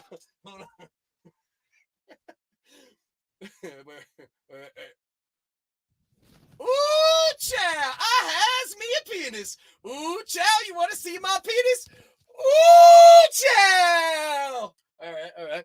Little ooh chow, ooh chow fucking cameo real quick, That would be my man MilHip. My man MilHip is spreading disinformation, wild disinformation about the first lady of City Don't Sleep, you know what I mean? Wild disinformation that we cannot allow, you know what I mean? We cannot allow this sort of blasphemy to be spoken. So my man VOLKANOVSKI in the ring, doing what he usually do, running some circles in the ring, getting ready for his for his third fight with Max Holloway. Let's see how this shit shakes out. Damn right, Mina. Go Doyers. What the hell? Oh, that must be some California shit I don't know about. You know what I mean? Yo rubbing fucking avocados on your fucking dicks and clits over there. I don't know what the hell's going on, but you know what I mean? I am a show ho. I definitely am a show. I am definitely a show. Only because as my man Regis says, and as I always tell him, I understand the plantation was a lot better to me than it was to him. So, maybe it's something a white person shouldn't say, but I got to get off the plantation. You know what I mean? I can't just sit there all the time and just continue to work for companies and give my body and my work ethic and run circles around all the young bucks. It's time to utilize these skills and these talents to try to get paid more and try to, blow shit up. So we trying out here. We trying. Who knows if we'll succeed? You know what I'm saying? Maybe I'll be back, working full time at a bullshit job in a few months. But I'm going to do whatever I can to be the biggest hoe ever. You know what I mean? Outside of showing my booty hole, you can have it all. You know what I'm saying? You can have it all. Yeah, I mean, it's definitely not a dude. Sorry, little Pecker Petey, for the wishful thoughts. Stick with this Sriracha. You ain't lying, bro. It's Sunday afternoon here. Great time to watch a fight at a bar. Plus, you get all the amateur analysts and fake tough guys. Yeah, I can imagine. I bet the bar scene in Australia gets pretty rugged at times. You know what I mean? I'm sure it's pretty real out there. You know what I mean? I know Australians don't play. That's why I like Australians. Every Australian dude I've ever met, I've got along with because, they're not punks. You know what I mean?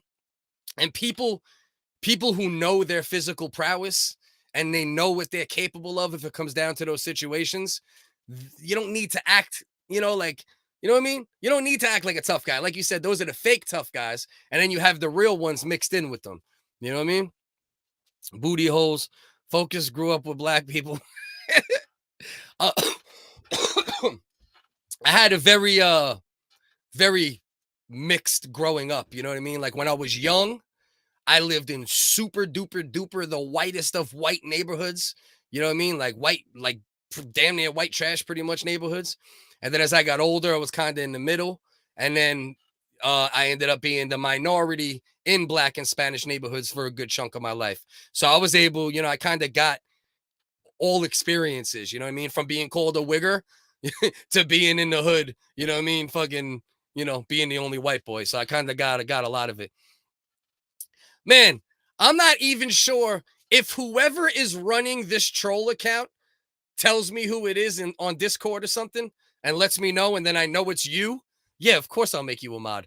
But I don't even know who the fuck is running this fucking MilHip parody account.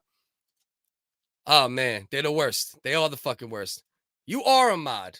You are the mod. You're one of the top mods in the history of mods. All right, so here we go. We got VOLKANOVSKI versus Max Holloway. If you need a link, buffstreams.io. Fight through the ads, get your link. They come out. Give each other a nice slap on their hands to start. There can't be nothing but respect between the two after going to war twice already. So I will tell you this. My goddamn link is being a fucking cunt right now, and I'm going to snap in a second. So I'm actually going to reset my link real quick and hope nothing too crazy happens in the meantime while I'm resetting it. Oh, now you want to come back once I leave the page, you son of a bitch? All right, so here we go. 4 minutes and 35 seconds left. Round number one. Both guys kind of feeling each other out. VOLKANOVSKI is historically patient, especially early in fights. Max Holloway, high volume guy, and so is VOLKANOVSKI once he gets going. But VOLKANOVSKI will analyze you and download data sometimes for the first round, even round and a half, and then usually Volk starts letting it go hard too. You know what I mean? Yeah, MilHip. Yeah, MilHip. We don't call him by his new name. We call him by his old name when he was making artsy videos about where are the forks? Where are the forks? Did you guys see any forks? Doofus. You're a geek. A geek can't beat me. A guy that puts shit in his booty hole can't beat me. A racist can't beat me. You can't beat me, buddy. Focus has Sriracha from Peter's booty holes. This is used. This is used right here. What I do is I wait for them to stop spinning on the office chair, and then I just dip hats underneath it. And every splat, you know, it's like the ring on a tree. They're all a little bit different. You're absolutely right. Life is a Hershey highway. I want it my way all night long. Life is a Hershey highway. I want it my way all night long. Nice little left hand from VOLKANOVSKI. Yes, that's one of the craziest things about Max Holloway is that as long as he's been in the fight game, he's still very young as far as age. Okay, both guys letting it go a little bit. Yeah, Max landed a little jab, and then VOLKANOVSKI came with a nice right hand. Middle of the ring, 2 minutes and 47 seconds left. Holloway's touching VOLKANOVSKI's legs a little bit. I'll be back, but I'll go again. I can't wait to watch the whole thing tomorrow. You're the best, Carolina. I love you and appreciate you. 2 minutes and 33 seconds left. Round number one. Both guys kind of feeling each other out. Nice little left hand from VOLKANOVSKI. Nice kick down low from VOLKANOVSKI. Little leg kick by Holloway. Volk is landing the bigger shots as of yet. Actually, Joe Rogan just said that as I said it. Max is touching a little more, but Volk is also touching a little bit in between. Nice. Another nice right hand, man. VOLKANOVSKI's definitely establishing the right distance to land that right hand so far. Oh, another beautiful fucking shot. Life is a Hershey hour. Hey, you stupid. How don't you have a wrench, Mina? You gotta have a wrench. Woo! Another nice shot landed by Holloway that time. Minute 42 left. Round number one. Ooh, nice little left hand for Volk. Little knee, but didn't really land from VOLKANOVSKI. Right hand on the way out, and a left hand at the end for VOLKANOVSKI. Nice little combination from Volk right there. Volkanovski looking good, looking fast, looking slick. Yeah, absolutely. What Joe Rogan just pointed that out. Max Holloway doesn't have the timing yet, whereas Volkanovski, even though he's the shorter man, oh, beautiful left hand from Volkanovski, then a nice right hand behind it, and he stung Max Holloway a little bit. He stopped him in his tracks. Another left hand from Volk. As of now, what we're seeing is it looks like Volkanovski has evolved a little bit more since their last fight, but it's still very early, and we got to see what happens, obviously, before we make that distinction completely.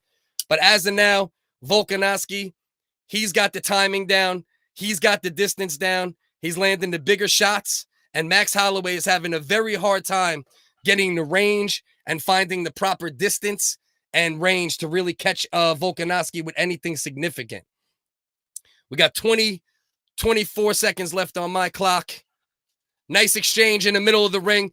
Both men landed a couple shots. Volkanovski smiling. He's loving it. He's looking more comfortable. 13 seconds left. Round number 1. We just got the 10-second clap, actually. Definitely going to be a 1-0 round so far for Volkanovski. Another beautiful left hand. Spinning back elbow from Holloway, but it didn't really land. Both men look like they're having a good time in there. Even though Volkanovski got the what you call it? The round. Max Holloway, it's not like he looks like out of water. He still looks good, but Volkanovski just landed the better shots, better timing, the harder shots, and Max Holloway looks like a little befuddled at times. And it's not often that you see Max Holloway, not know how to handle what a guy's putting in front of him and, struggle with the timing. Usually Max Holloway, he's a master of timing and distance and then mixing speed and boxing ability with the timing and distance. And obviously he had a little more of a hard time with Volk than anybody, even the first 2 fights. But in this fight, you see an even larger skill jump from Volkanovski than you see from Holloway.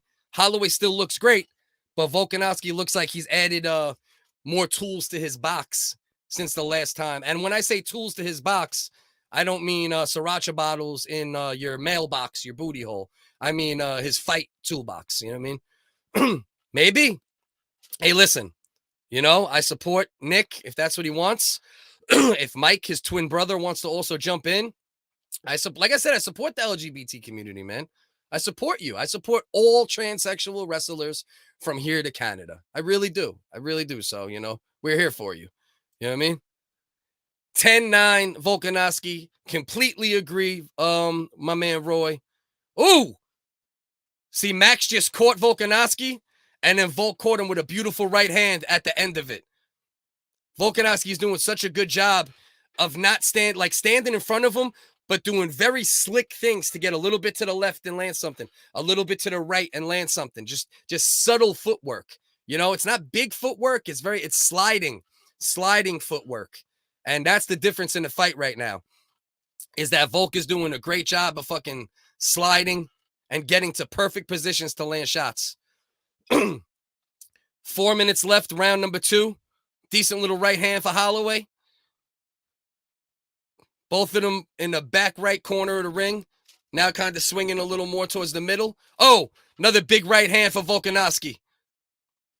Another flurry from Volk. Hit him with a left, caught him with a little right, but that was glancing at the end. Both men throw a low kick at the same time. Looks like Holloway actually kind of checked his low kick. Right hand to the body from Max Holloway. Max is just trying to figure out the timing and the distance. Volkanovski is doing a very good job of doing very small, subtle things to just stay out of range, just stay out of distance. But Max Holloway is keeping the pressure up every minute of every round. So we'll see if that makes a difference as the fight goes on. But as of now, Volkanovski, and they just got tied up a little bit. And Volkanovski just completely powered him, turned him around and pushed him up against the cage. Just hit him with a beautiful little short elbow as well. 3 minutes left in round number 2 on my clock. 2:53 because my stream skipped a little bit. Nice little left hand from Volk. Nice right hand, like nice little, like, looked like a elbow / forearm up against the cage. And now they're off the cage, back towards not the middle of the ring. Volkanovski got his back, maybe like a foot or two away from the cage.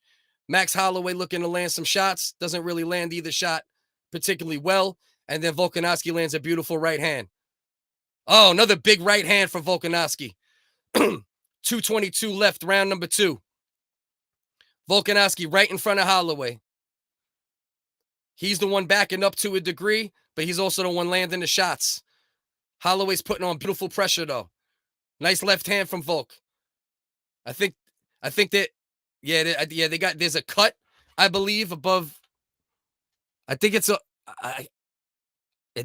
to, is it on the right eye or the left eye? I can't tell right now at the moment. I'm watching this on the phone, so it's a little harder to see those things at first. I think it might be, I think it's the left eye. Yeah, it's the left eye.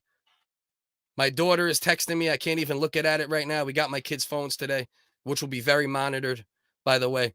Minute 40 left. Round number 2. Volkanovski doing a great job. Lateral movement. Semicircle work. Holloway almost landed on a little right kick up top. Nice little low kick from Volkanovski. Holloway responds with a low kick of his own. Minute 15 left, round number 2. Unless Holloway does something different, he's going to be going into the third round down 2-0.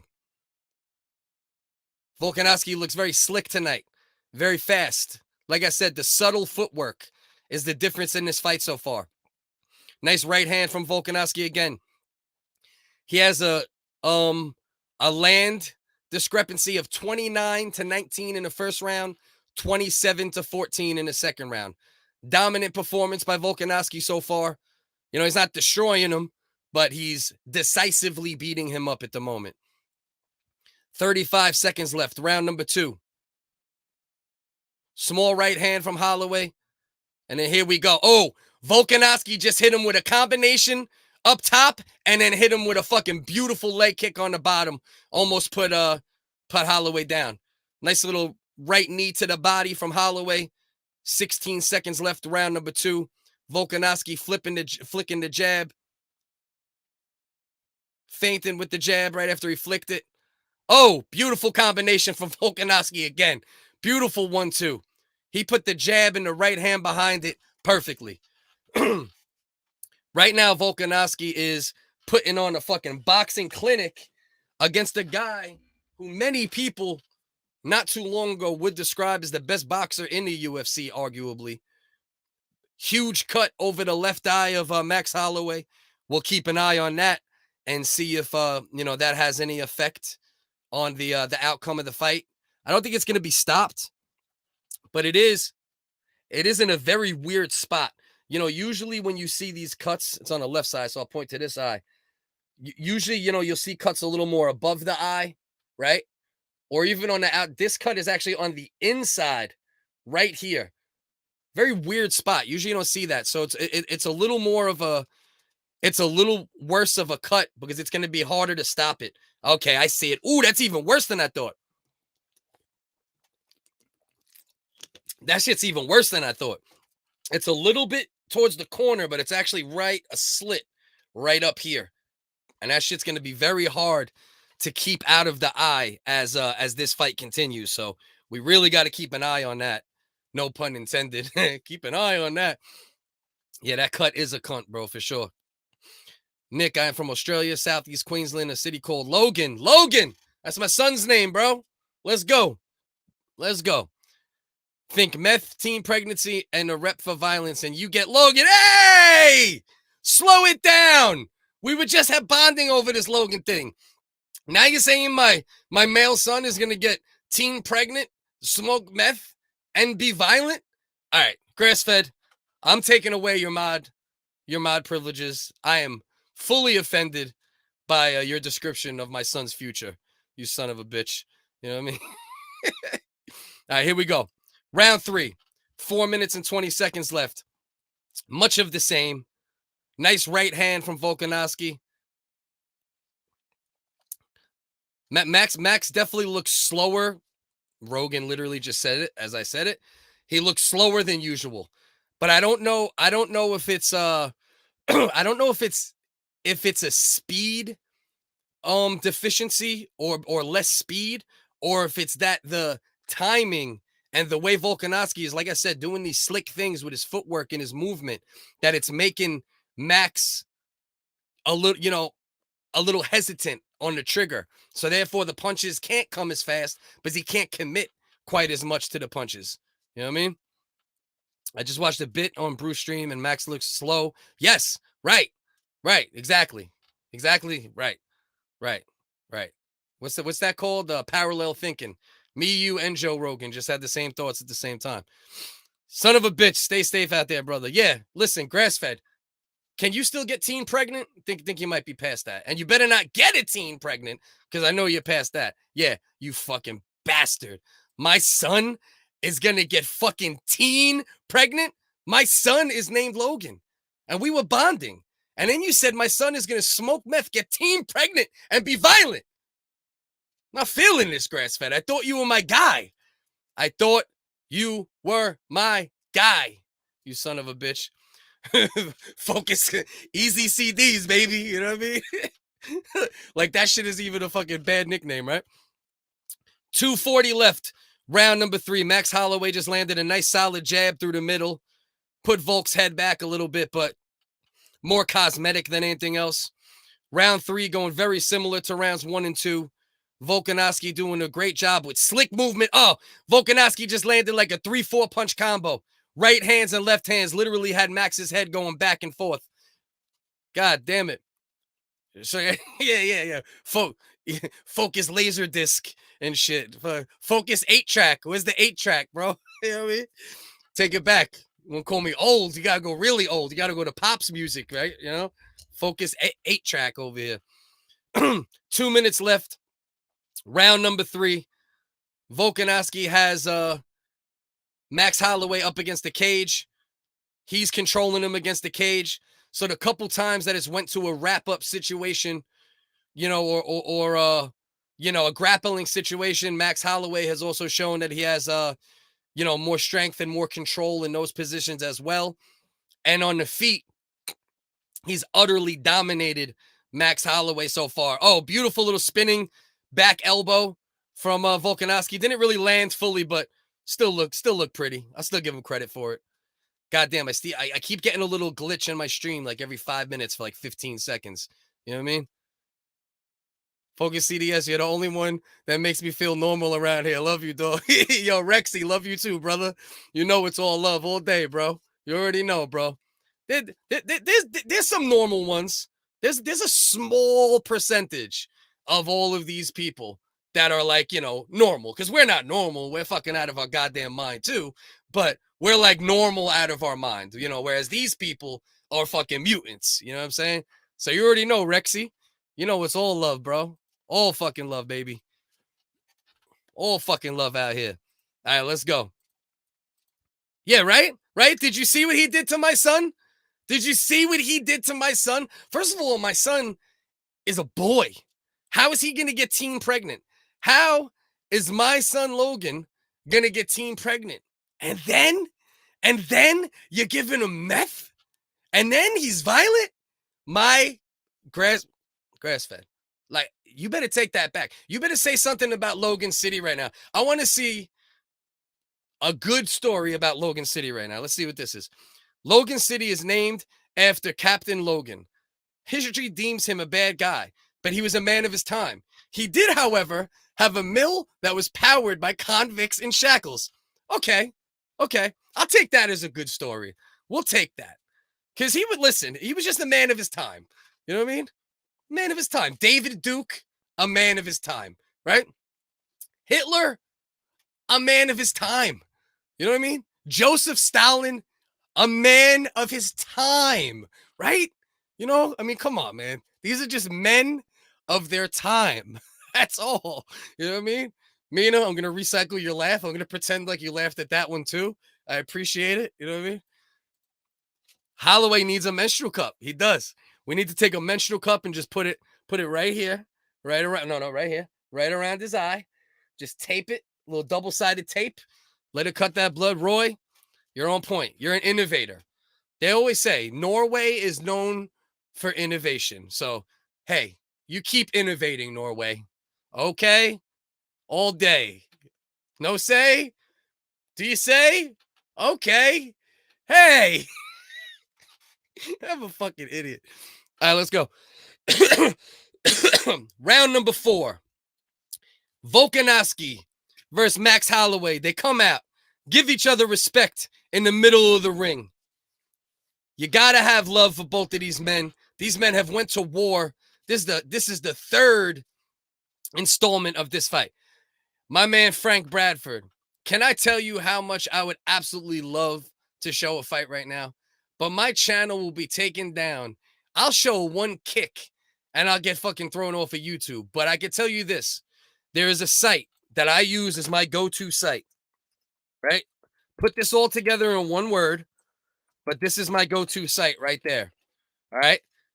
Buffstream.io. You go to the fight you want, you fight off some ads, and you will absolutely 100% have a good link. You'll have issues occasionally, but what are you asking for free? Nice little knee, nice right hand behind it from Holloway. Nice little combination from VOLKANOVSKI. Round 4. VOLKANOVSKI for sure has 3 rounds in the bank so far. Looking to put a 4th one in the bank. Yeah, Frank, I wish. But buffstream.io. And if that helps you, please click subscribe. We do a lot of content on this channel from various angles. You might like this, you might like that. And when and if you support, I appreciate you, Frankie Bradford. So we got a lot of the same going on. Max Holloway cannot get the timing and the movement of VOLKANOVSKI down at all. There hasn't been any more than a single strike that have landed that's been significant from Holloway yet. Nice little spinning back kick to the body. Nice little kick to the body from Holloway. So as I say it, he lands a couple little nice shots in a row. But that's really been the story of the fight. Max Holloway has not been able to get the timing down, has not been able to get more than one down at a time, whereas VOLKANOVSKI has been doing a great job. Combinations, footwork, timing, little shots, power shots, kicks, up top. VOLKANOVSKI's putting on a nice little clinic here tonight. And Max Holloway has a gash over his left eye. 2 minutes and 42 seconds left. Round number 4. Stalin was good Hitler. Hitler was bad Hitler, and we was kings, right? Listen, just man of their times, right? Bill Cosby, man of his time. R. Kelly, man of his time. These are just men of their time. History won't look back on them as bad men. They'll look back on them as men of their time. Harvey Weinstein, a man of his time, right? Lucifer in the Garden of Eden, a man of his time.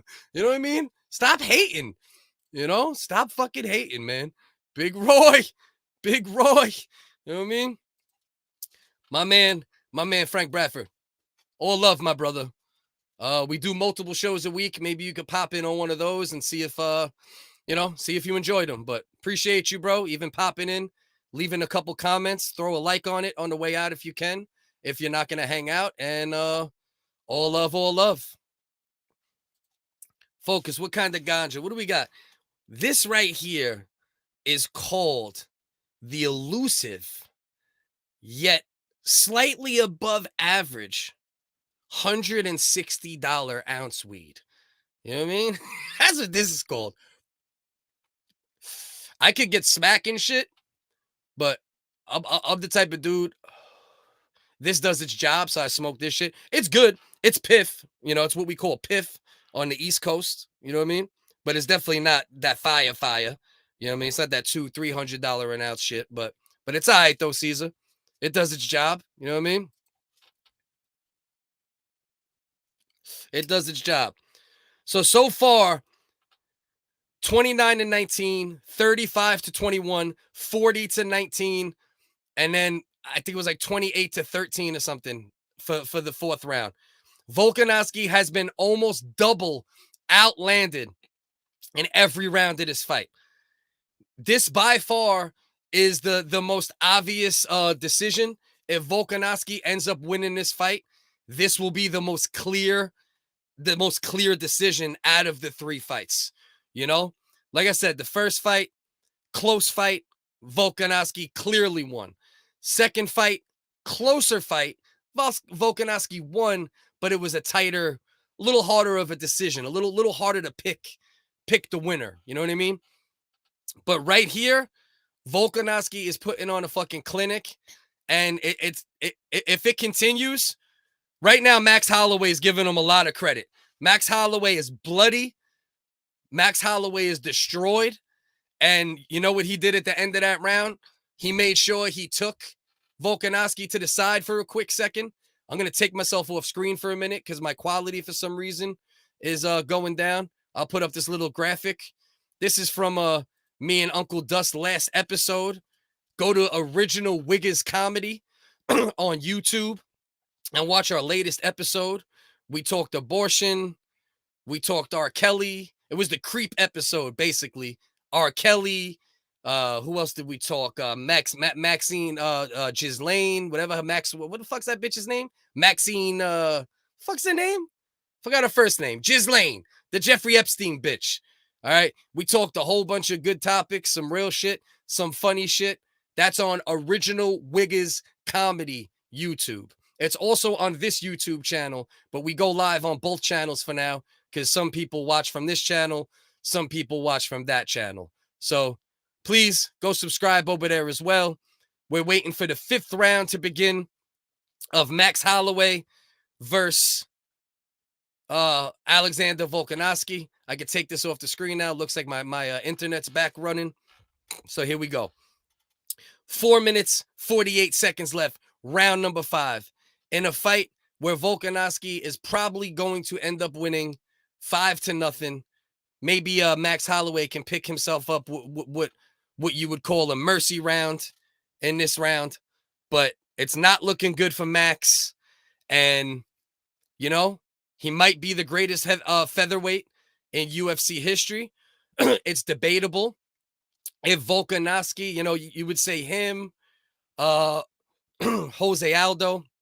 And Volkanovski, if he keeps doing what he's doing, he's on his way to being the best featherweight in UFC history. He wins a few more fights like this against the top guys in the division. It's going to be very hard to not call Volk the GOAT. But we got to see. Only time will tell, you know. And one of the main things to take away from this fight is Volkanovski has continued to improve throughout his MMA career. Every fight in his last... Come on. Why are you taking my fucking... Now DC's over here saying what I'm saying. Fuck out of here. I need a check, man. I need to get paid by these. If I'm going to say the same shit before they say it, I should be getting a check. But we got 3:35 left on my clock. Oh, wait. We just hopped. Now we're at 3:20. 3:20 left. Round number 5. And as I was saying, the most impressive thing about Volkanovski is he keeps improving. Every fight, you see another tool. You see his footwork get a little better or his striking get a little better. He hasn't had to rely on too much of the ground game as of lately because the striking has been so improved that he's been able to stand with guys who are usually considered the most elite strikers in the game and outstrike them with ease. Even right there, he just did something very slick. He landed a shot, he moved out, and as he was moving out, Max Holloway threw a kick, and he had his shoulder up. So he did kind of the Floyd shit at the end. And I mean, it's impressive, man. Volkanovski has done nothing but look impressive in his last 3, 4, 5 fights. And he's looked even more impressive in each of them, which, man, holy shit. Caesar, he needs to. But you know what? We always say this, right? And I've always said this watching boxing or watching UFC. It's like you see a guy, you're down a bunch of rounds, bite down in your mouthpiece, go balls out. And I agree. That's what I always say, and I'm still saying it now. But on the same token, when you're fighting a guy and you realize that everything you try to do, he's 2, 3 steps ahead of you, it makes you go, fuck. Do I really want to get knocked out? You know? And it takes those really psycho guys, those really special kind of guys, as far as like that type of shit, to push it and say, fuck it. I'll get knocked out. I'd rather get knocked out than lose a decision lopsided. But most guys aren't doing that. Most guys aren't doing that. When you realize that you're playing a game of chess where you could get knocked out at any moment and a guy is doing things 3-4 steps ahead of you, yeah, we would love to see him go balls out. But on the same token, he knows what he's facing in there. And he knows that Volkanovski is just the better man tonight, period. No ifs, ands, or buts about it. It was debatable in those first 2 fights, right? It was very debatable, even with Volkanovski winning. It was debatable who was the better fighter, especially in the second fight. But in this fight here, god damn, there's no conversation. You got 50 seconds left, round number 5. Volkanovski also winning this round, still flicking the jab perfect, throwing little slick right hooks around it. Some nice little leg kicks mixed in. Beautiful footwork. Just landed a beautiful short little right hook. You cannot say enough about Volkanovski's performance tonight. Okay. He's trying.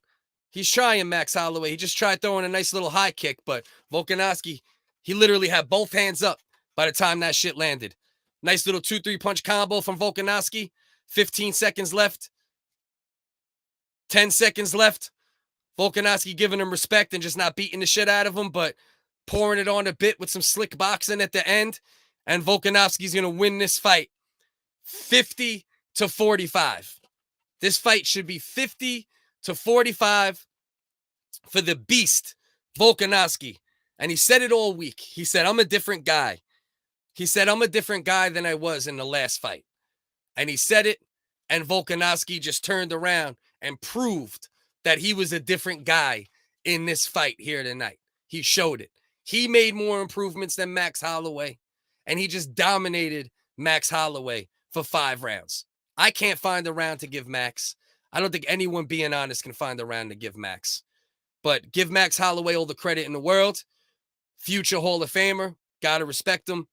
And that's the bottom line. But Volkanovski got it.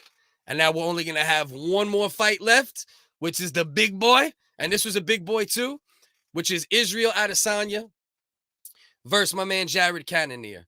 Power beast. A guy that probably weighs 215 pounds by the time he steps in the ring versus a lean, slick, arguably the best striker the UFC has ever seen. Bad Seeker, if you're still here, what is good, Bad Seeker? Thank you for popping in.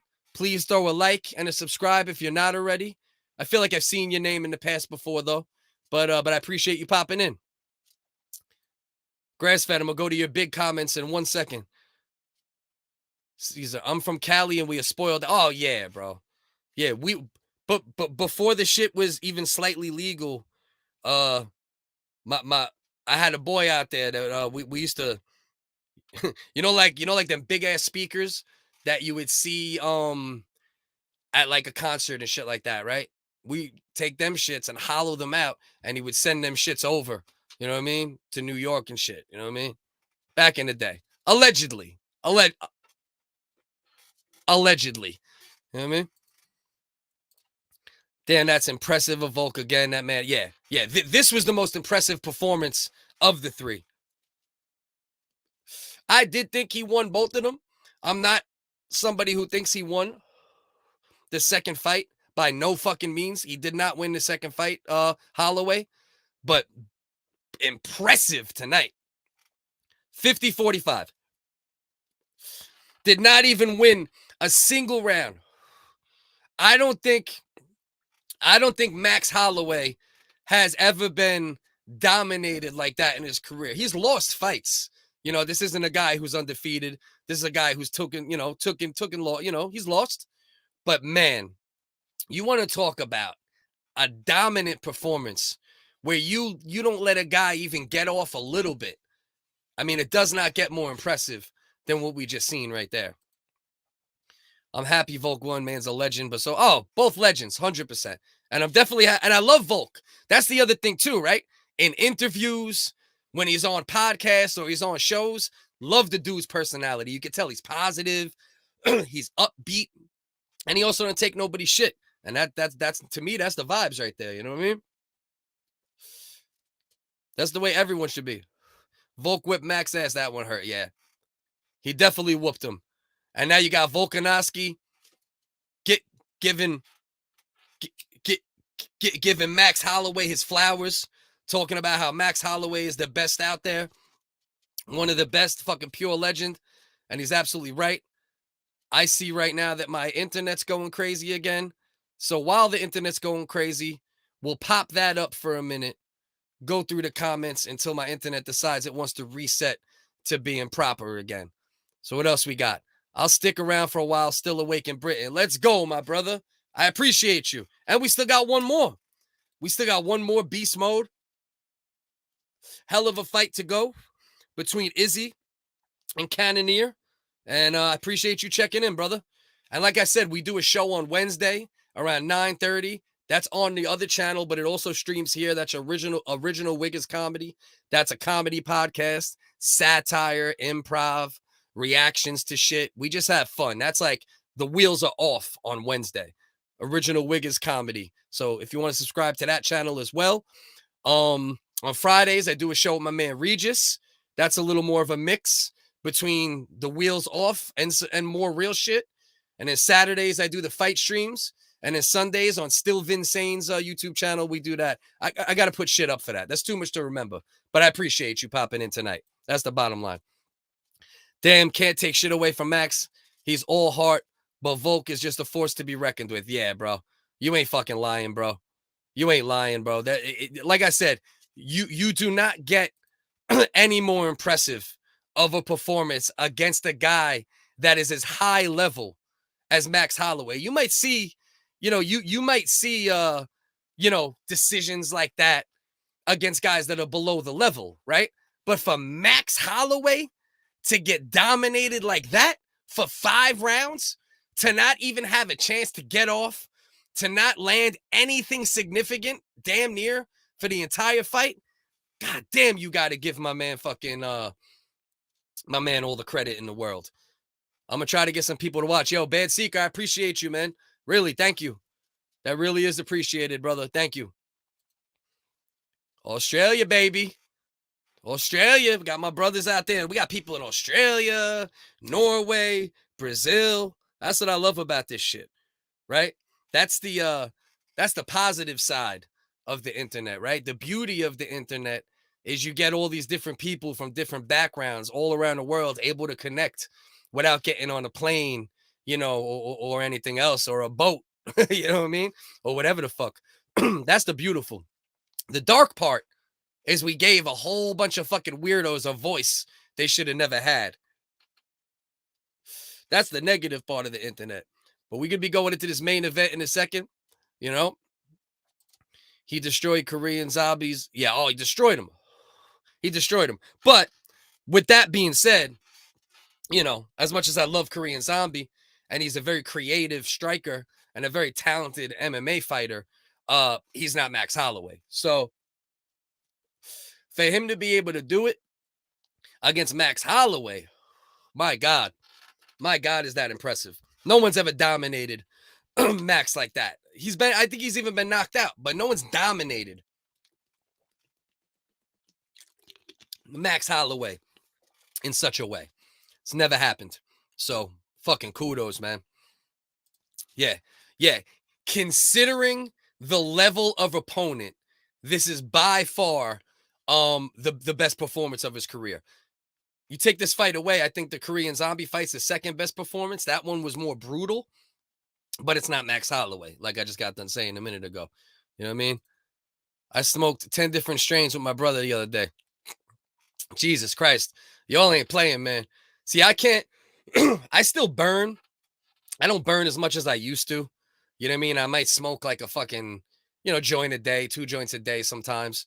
But I got, I'm with my kids a lot and shit. So like I can't just be fucking on the moon. You know what I mean? Like I like to keep it, you know what I mean? Roy. Ishe, bro. Yeah, all right. I guess we got some Australia. Now we got some foreign inside jokes. All right, foreigners. Calm down, foreigners, okay? We are broadcasting live from America. So let's slow it down, all right? Holloway lost. Split decision. Unanimous, son. Chris Too Simple. He lost a unanimous decision.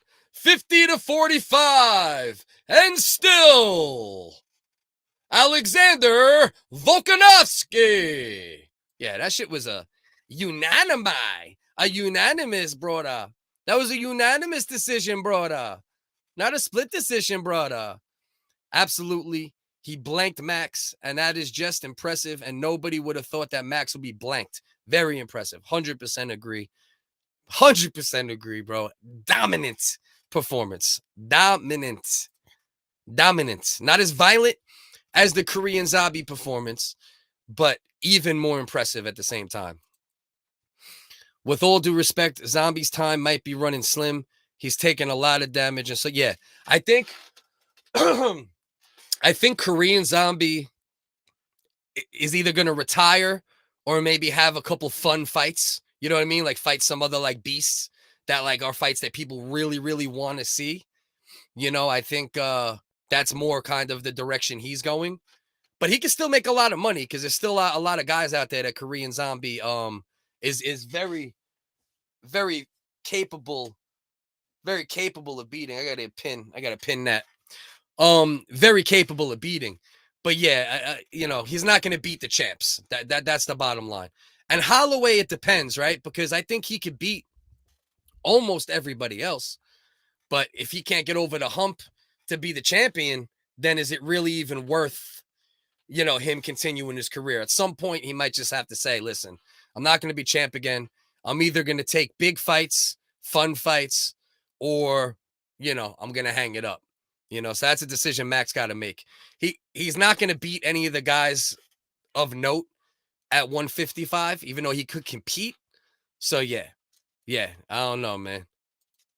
Pump the brakes. Yeah, bro. Pump the brakes on the foreign talk, okay? Okay. Yeah. Hell yeah. That's a hell of a fight. Isn't that fight was gonna happen, wasn't it? That fight never happened, did it? Right? It never came to. Am I bugging? I don't think that fight came to fruition. I think it was supposed to happen and didn't. But yeah, that if I'm remembering correctly, I agree, and that would be a good fight for both men. You know, neither guy is gonna get a title shot anytime soon, and high level. Wait. Yeah, I don't think that fight happened. You got to remind me, guys. I think that's the fight that got canceled. Ishe is from Aussie hip hop culture. It is Pig Latin, if you know that. And Ishe is a 15-year-old on a push scooter with a mullet haircut and Nike. Ishe is also what Toy Tavasa said. Oh, okay. I've heard Tuivasa yell it, but I didn't really know what it meant at all. So it means a 15-year-old on a push scooter with a mullet haircut and Nike TS. That's hilarious, bro. That's like a wildly specific meaning for something. You know what I mean? You usually don't get meanings out of that straight up 15-year-old on a push scooter with a mullet haircut and Nike TNs. Not an electric scooter, not a fucking gas scooter. That's funny, bro. All right, let's go back to them two big comments you left before. Patrick Logan is considered the true discoverer of Queensland. Life was harsh back then, and people were harsh. He was killed by either the Aborigines or by escaped convicts. Okay. So he got what was coming to him, you know. Because even though he was a man of his time, a lot of men of his time were pieces of shit. So, you know what I mean? I pay about 250 Australian, which is about 170 US for an ounce. That is because the big man, is my brother. It is good, but it ain't medicinal. I can get the medicinal for 95 for 10 grams. So if you double that, that's 20 grams. That's almost 200. And then if you triple that, you're in what? 90, 80. No, not triple that. 90 and 90 would be 20 grams. So you'd only need 8 grams more. So so a full ounce. Yeah, that's about what the medicinal goes for here too. somewhere in that pocket, anywhere from like 2 and change to 3 and change, or above. And in the street shit nowadays, you can get anywhere from like $140 to $350, I would say, is probably like the pockets nowadays. American, of course, because I don't know all that funky shit. You know what I mean? But yeah, that's wild, bro. Oh, wrong comment, but a classic comment nonetheless. He said, Malley, yeah, Joe Dirt. Joe Dirt on a fucking push scooter. Ishe! You know what I mean? Honestly, I'm kind of ready for UFC Honestly, I'm kind of ready for UFC London just because Tom Aspinall, and sadly, this is the most likely Paul Craig's last fight. Really? Why is it Paul Craig's last fight? I like Paul Craig, man. Explain to me that. I didn't know Paul Craig was thinking about hanging it up. That dude is a fucking beast, bro. The way he, like, you know who he's like in a way? It's almost like it's some of what you saw like by Ronda Rousey in her prime, right? Like, even though there was such a striking deficiency at times, it didn't matter because she was so advanced with that one particular skill set, just like Paul Craig is, and he could just turn it around and fucking get the shit kicked out of him and just turn it around and get a fucking submission. And Tom Aspinall, we got to see what happens as his level of opponent rises, but he has a chance, man. He has a chance to be champ and hold the belt for a while, I think. If he could continue to, add on to his add into his toolbox and continue to grow. Aspinall has a ton of fucking potential. It means hey or hello, but cannot spell it correctly. Okay. Yay, hello. All right. He said he's retiring at 35. For like, so he's doing that. He's doing that like what Khabib did with his wifey. So right now, I believe we got Israel Adesanya about to walk out. Let's see if he got any crazy shit planned. We got the lights going purple. We got some type of bells tolling. The lights are going everywhere. They doing it UK style. My man Bad Seeker, because the damn UK, you motherfuckers know how to throw events. All right? The United States needs to step their game up, because you could get a fairly high-level boxing fight in the UK. Not even the highest level. Sell out a fucking stadium, and the goddamn intros and the lights and, oh, look, my man Adesanya. Okay. Let's go, Adesanya. Adesanya coming out as the Undertaker, holding the urn, got the hat on, walking through. Yo, man, you gotta love Izzy, man. You gotta love Izzy. You gotta fucking love Izzy. My man's a showman, and he backs it up in the ring. He's hilarious online. Some people might not like that he paints his nails, and he's a little bit, he says, don't be salty. But my man Izzy act a little high fructose, you could say, every once in a while. Does some things that are a little, as we might say in New York, suspect or sus. But you know what? Like he says, I love the fact that my toenails might be painted, or I might be wearing this shit, but I'll fuck you up. And then you have to deal with the fact that you just got fucked up by a dude with painted toenails. So you got to respect it. He owns it. When you own that shit, you got to respect it.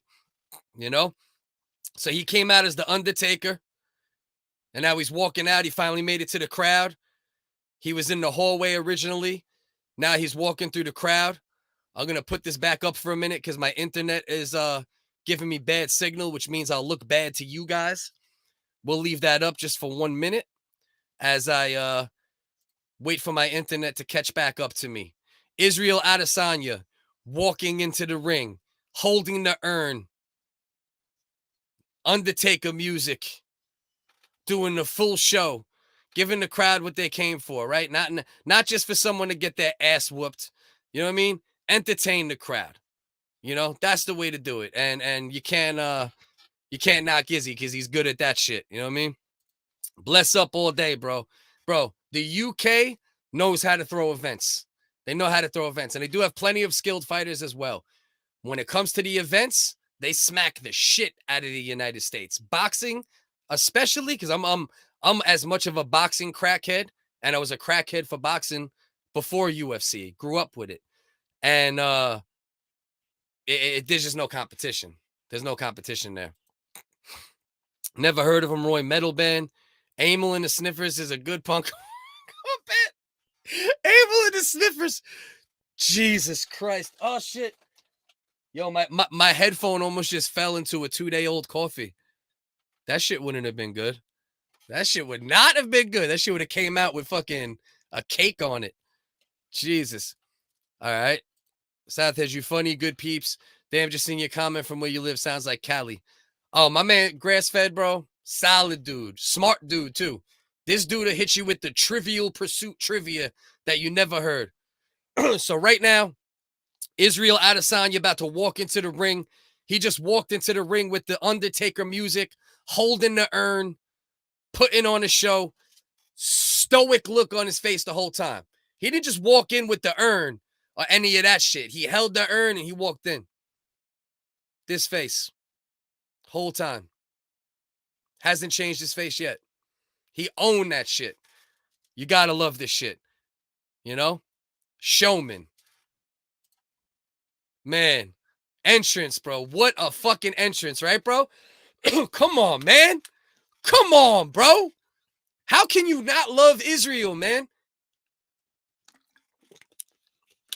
How can you not love this man? If you don't love fucking Izzy, you are a fucking straight up fucking full-fledged fucking hater. You know what I mean? It ain't, yeah. It's like Cali. Australia's like Cali, but not woke. It's the opposite of woke, including the government. You know what I mean? Them motherfuckers don't play games. My man coming without a statement. Love it. Hell yeah, bro. Coming out. Oh, with a statement. Why would I say without? Came out. Urn in his hand. Undertaker music. Fuck out of here, bro. I love Izzy, man. I don't care what nobody says about his painted toenails. I don't care what you say about his painted toenails.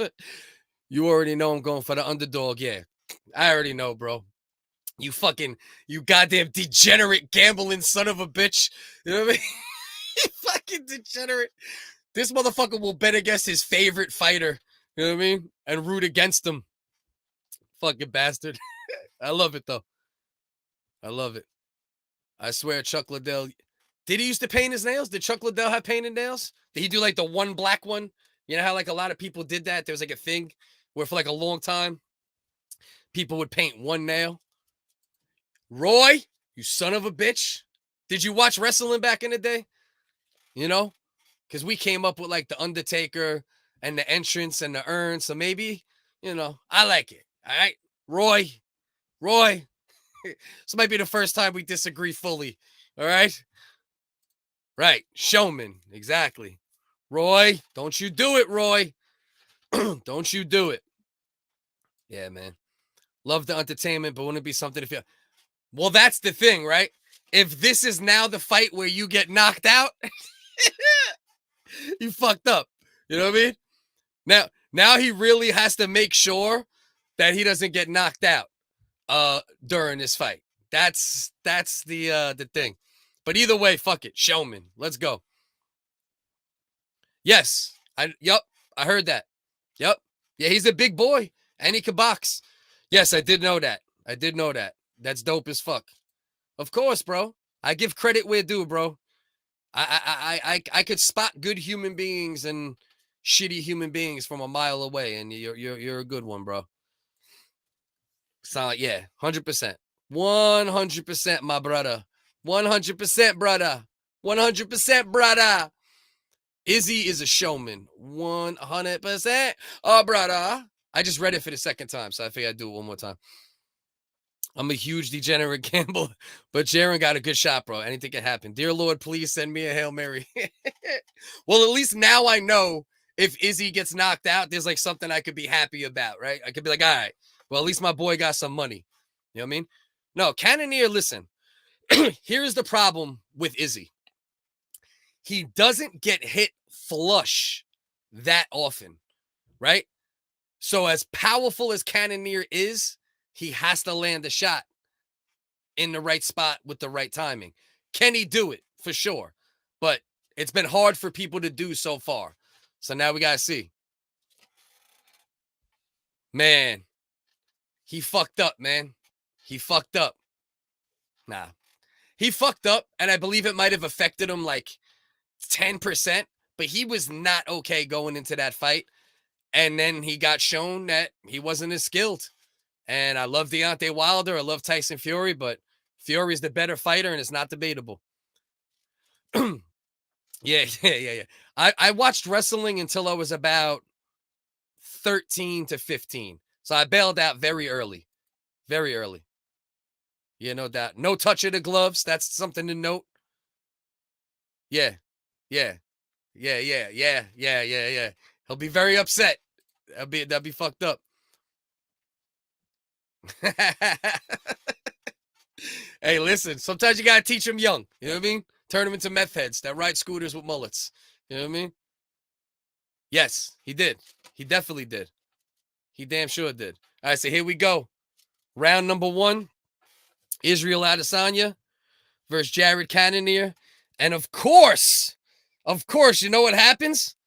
My fucking link decides to go out right at the moment the fight starts. Like literally the second the fight started. My link decided it was going to go out. So now, this is the bad thing. If you want free shit, right? You got to deal with a little adversity, right? You want free shit, you got to go through the struggle. You know, you got to go through the struggle. We got the link back, though. Hopefully, Izzy didn't get knocked out or knock him out yet. All right. So on my clock, 3 minutes and 51 seconds. You got Israel kind of filling him out. Israel Adesanya, obviously, there are times where he could be a very careful fighter, tactical fighter. And he is a counter puncher by nature, even though you see him open up at times. And he understands the risk of Jared Cannonier. So you're definitely going to see him be careful, at least in the first round, I'd say, at least. And if he feels his power and doesn't like it, you might see it for longer than that. I honestly stopped watching UFC and MMA for a while and got back in when I met a couple fighters for the UFC at an event in Liverpool for kickboxing. Okay, yeah, that's dope. Yeah, I've been steady. I've been steady with the UFC now as far as like a viewer. I mean, honestly, I'm going on like a good 10, 15 years at this point of being like a consistent UFC watcher at this point.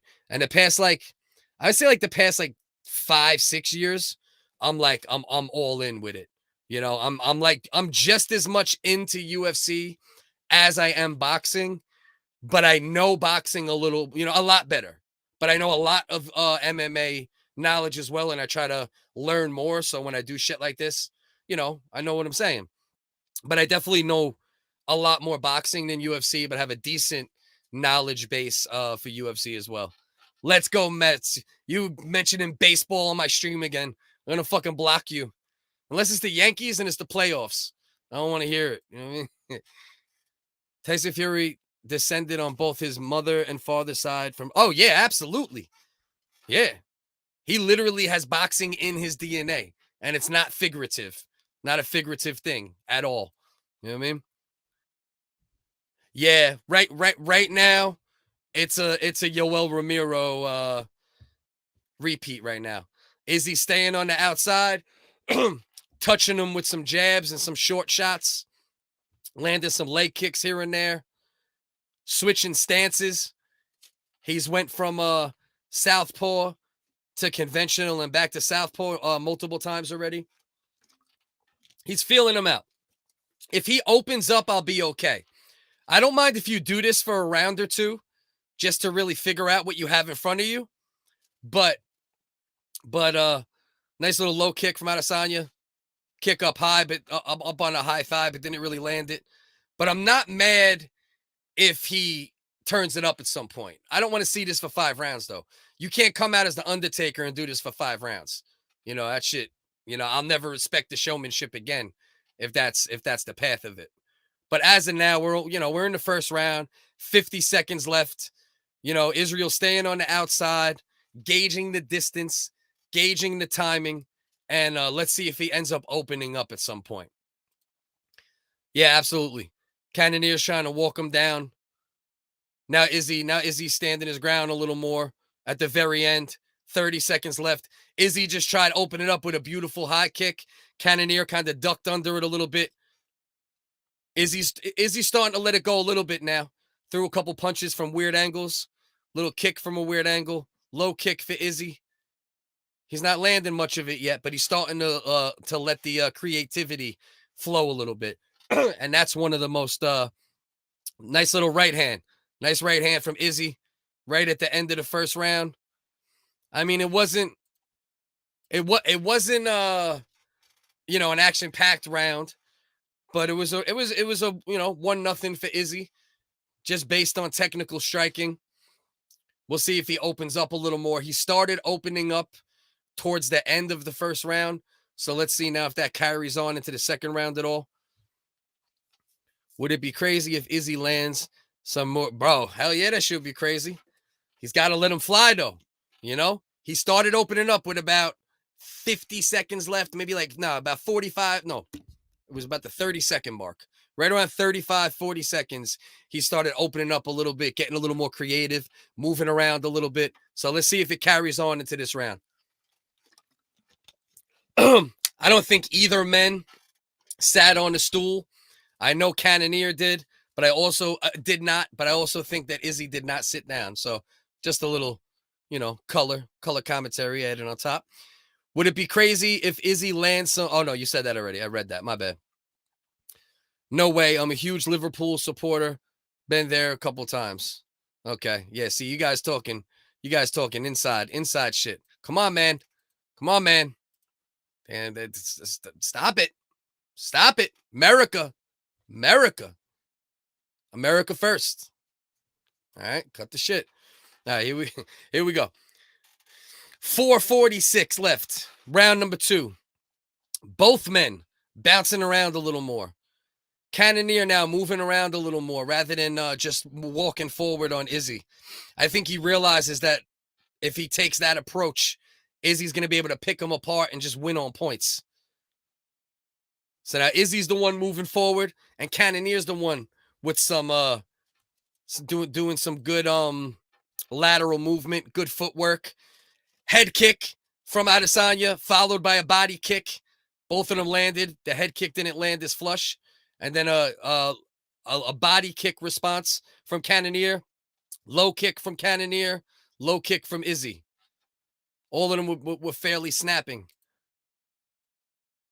Me? No, not me. South Hedge is in Australia. My man South Hedge, he's in Australia. And my man Roy, he is in Norway. You know what I mean? So, yeah, those are my brothers. All right, here we go. Low kicks from both men. Nice little left hand from lead left hand from Adesanya.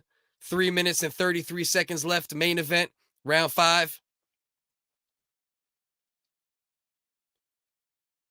See now Izzy's starting to hit him with some little flinches, and you can see Cannonier starting to react. So here we go. 3 minutes and 13 seconds left. Round 1. Roy, why are you not allowed in the United States? Put me on. Hey, my brother. I appreciate you, bro. I appreciate you. Subscribe to all my brothers, man. They're all good dudes, all good guys. Anybody who floats around in this comment section and speaks and doesn't get roasted, they're good people. As of now, especially. Most of these guys have been vetted. Some people might be good people, then get roasted if they act silly and then get kicked the fuck out. You know what I mean? But we don't let scumbags around here. You know what I mean? Yeah, that's what I want to know. Why can you not come to the United States, Roy? That's what I want to know. All right, here we go. 2 minutes and 28 seconds left. Round number 1.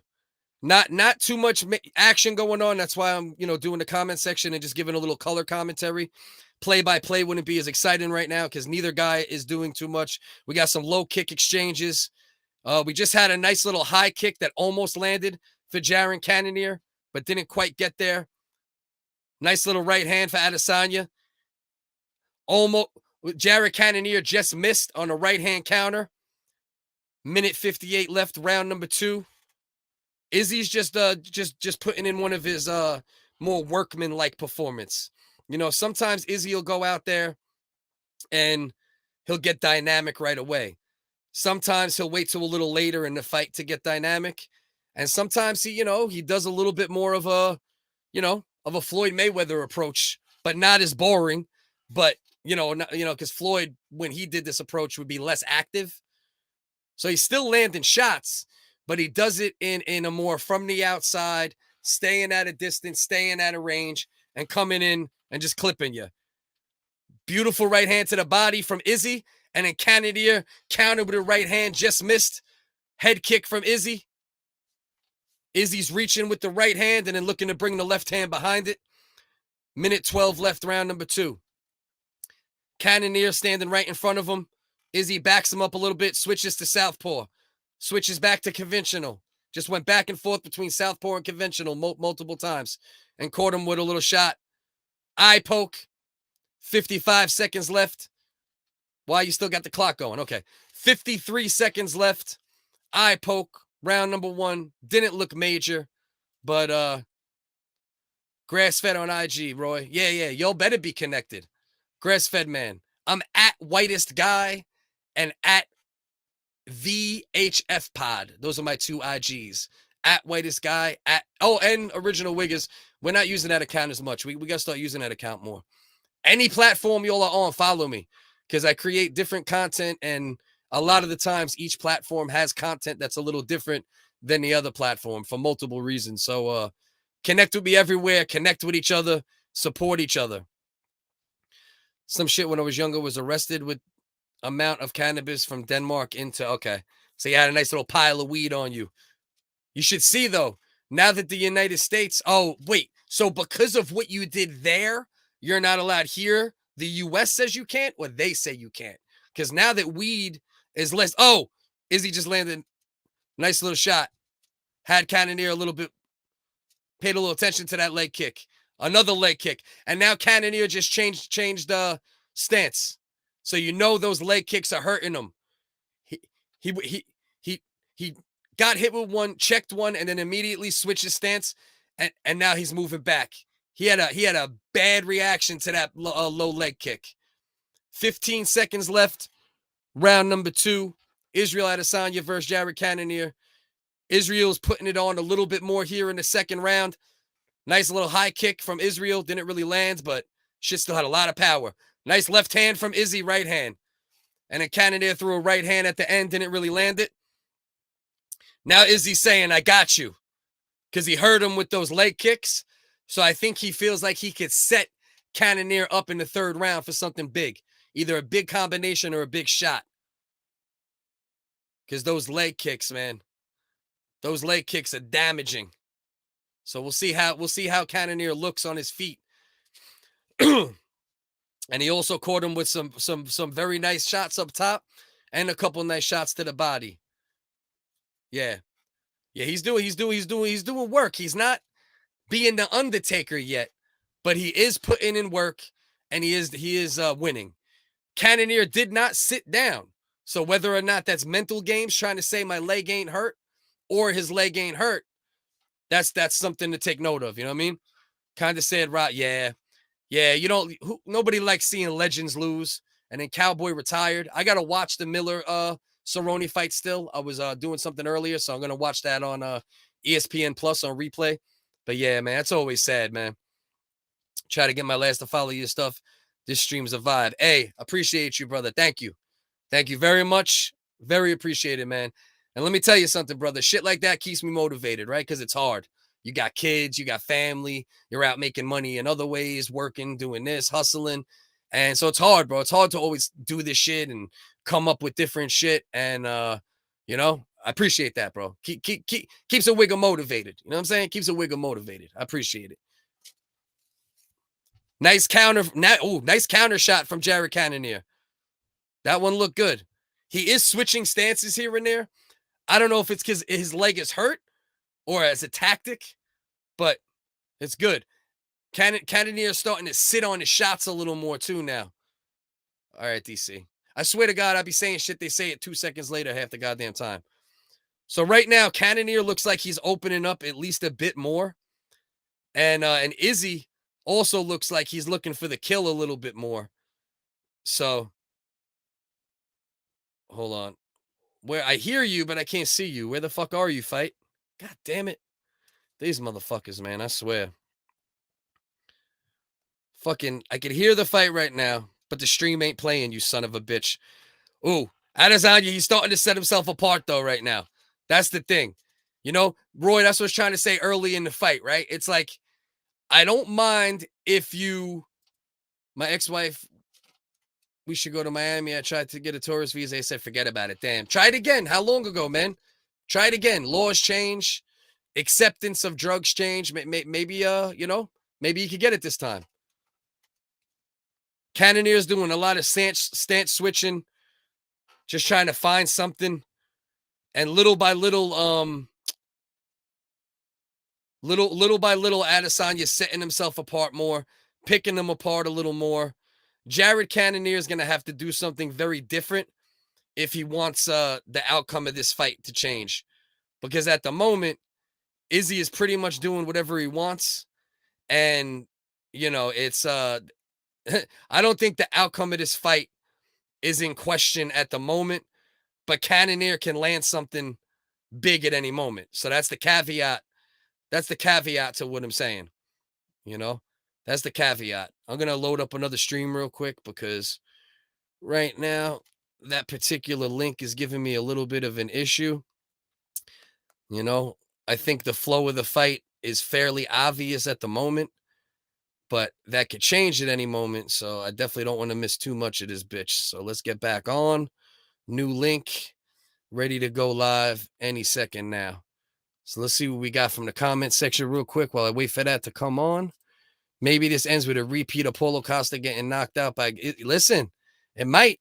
It might. If Izzy can continue, you know, to pick his shots, or if he could hurt, you know, land the right leg kick and then, you know, really put him at a disadvantage, then it could go that route very easily. That's a very, very, very likely outcome. As of now, it looks like Izzy's happy enough, just kind of dominating, you know, doing it in a very more of a workman-like way. It seems like that's, you know, that's more the Israel Adesanya we got in here tonight. You know, that seems more like the man we got tonight. I don't know. I could be wrong, but I don't know how much you're going to see Izzy put his foot on the gas. I think if he gets the right opportunity, he's definitely going to try to get him out of there. But I don't think he's gonna like, you know, put his foot to the metal completely, because I think he understands the risk that could be coming back from Cannonier at any moment. So I think he might be happy just, you know, just beating him up a little bit. Cannonier is having a much better third round than he did first two.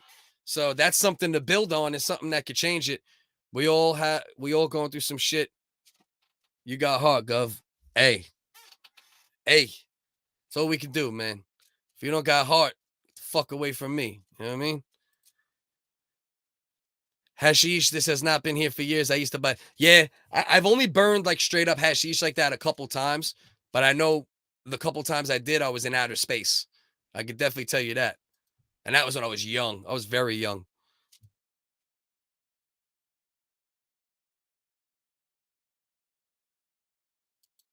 All right, so my bad. I was yelling to my kids real quick. All right, so that's like 90% of people smokes here, very little green grass. Okay, they mostly so they mostly smoke the hashish in Norway. That's my man Roy. My man Roy is our resident Norwegian reporter. You know what I'm saying? And he's saying that most people smoke hashish out there, which is fucking very interesting. I didn't know that. I didn't know that Norway was big on the hash game like that. That's interesting, man. Kind words. I like Bad Seeker, man. My man Bad Seeker. I hope my man Bad Seeker hangs out on the other streams we do too, man. I think he'll have fun. He seems like the type of brother that you know, could really vibe out with us over here. My brother, grass fed. All right, let's see what we got. It's sad because Joanna retired. Now we might lose Cowboy inside. I know, man. I know. Listen, the generations, right? Like, no matter what, the sport is always going to evolve. The generations, even with like American football, you know, you always see that like with quarterbacks, like the quarterback generation changes, and you always think to yourself, oh man, you know, this generation will never be as good as this generation or whatever it is. But you know what? The show goes on, and a lot of the time you actually end up with guys that are better. So, you know, it's sad. We just got to appreciate the careers, you know, and the fight nights that people have given us. And you know, just watch the next wave come through.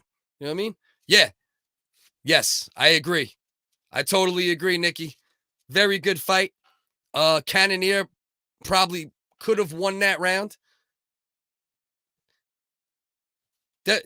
Definitely a good chance. I don't know if he definitely won it, but it could be 2-1 is the point. You know what I mean? Could be 2-1. So 4:28 left. Round number 4. Israel Adesanya picking apart Cannonier in the first round or two. My bad. I'm just repositioning my phone so I could see the fight good. It's like I got it right here on the little joint. All right. So Israel picked apart Cannonier for the first round or two.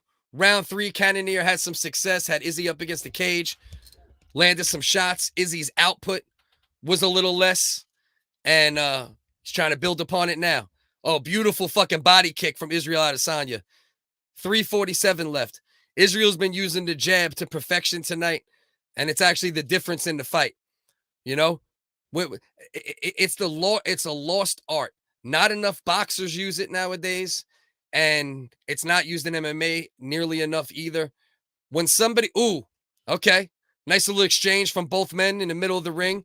Jared Cannonier then pushes him halfway across the ring, frustrated.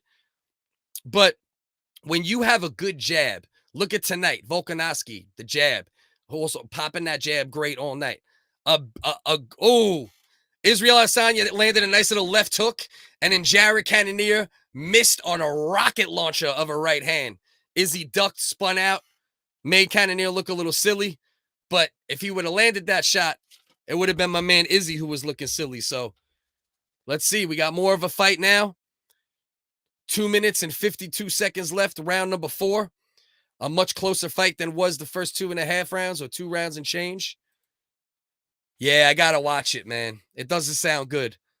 It sounds like Cowboy had to shoot his horse and all that shit. You know what I mean? It sounds like he really had to walk off like in a bad way. But either way, you know, listen, boxing, MMA, guys stick around just a little too long, and this is what happens. You know what I mean? I ain't able to watch due to it being almost 7 a.m. That's what time it is over there. 7. Are you up from last night still, or are you waking up early as fuck on a Sunday for some reason? Let me know. So here we go. 25 for a gram of that hashish. Warm it up, mix it with tobacco, get like 3 joints out of 1 gram. Okay. Interesting. That's game. You putting us on the game right there, bro. Appreciate that.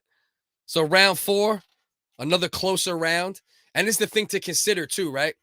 When you get a guy like Israel Adesanya that is usually so dominant, the close rounds are the rounds that get taken away from champs sometimes. You know, in MMA, I see it even more than boxing. So, you know, you never know. Israel hasn't done as much in the past couple rounds. Still landed some great shots. You know, nice low kick from Cannonier. Miss on a high kick from Izzy. Minute 17 left. Round number 4. Cannonier got Izzy up against the cage. Tangled up a little bit. Not much going on. Oh, top 5 MMA, man. Ooh, that's a hard fucking one, man. That's a hard one. I mean, some of my shit's going to be old school, and it's not going to be like fully based upon like who's the best fighters. But immediately, Chuck Liddell, and Rampage go in there for me immediately. And then I would probably have to say, and this isn't a solid list, this is off the head, just thinking, I would have to say GSP. I would have to say Daniel Cormier, which a lot of people hate on, but I love fucking Cormier. Always loved his personality as well. And Anderson Silva. That would be my off the top right now. GSP, Anderson Silva, Daniel Cormier, Liddell, and Rampage. That would be my current top 5. Like, just not really thinking too hard. Like, I might, there might be a couple exchanges in there if I really, really thought about it. But top of the brain, yeah, that's where we're at. So it's about to be the end of the 4th round. It is possible. It's possible. I don't know if it's likely, but it's possible it's 2-2. So this round could decide the fight, or it could be 3-1 Izzy, and he don't got a chance to win without a knockout. Those are the 2 most likely possibilities. I've been up since 6 a.m. Okay, you putting in that work, my brother. God damn, son. I remember the marathons. I remember when I used to run the marathons, man. I don't know if you got kids and shit, so, to get the kids, those marathons are harder to run, but still here and there. You gotta let it go. Good night, yo. I'm about to go fuck with the UFC in the background. Let's go, my brother. Appreciate you every time you check in, my brother. Whenever you can, please do, and thank you. Remember, Wednesdays at 9:30 on both channels, but Original Wiggers Comedy. Fridays at midnight on this channel. Most Saturdays here, 10, 11 o'clock. And I'll get the Sunday one to you next time, because that's hard to explain right now. I got to pin that and shit. But that's on another channel. I'm just producing that one. But thank you, brother. I gave up tobacco. Yeah, fuck tobacco. That shit's stupid. But if you're mixing it with hash and it's serving a purpose, it's different. You know what I mean? All right, so here we go. Round 5. Close fight. Due to the last couple rounds, I would probably say it's 3-1 Izzy. It could be 2-2, but, you would like to see both guys really assert themselves, and you would really like to see Cannonier throw it all out there. He's the challenger. Izzy's the champ. Like they say, you got to take the belt from the champ. Cannonier just missed on a big right hand.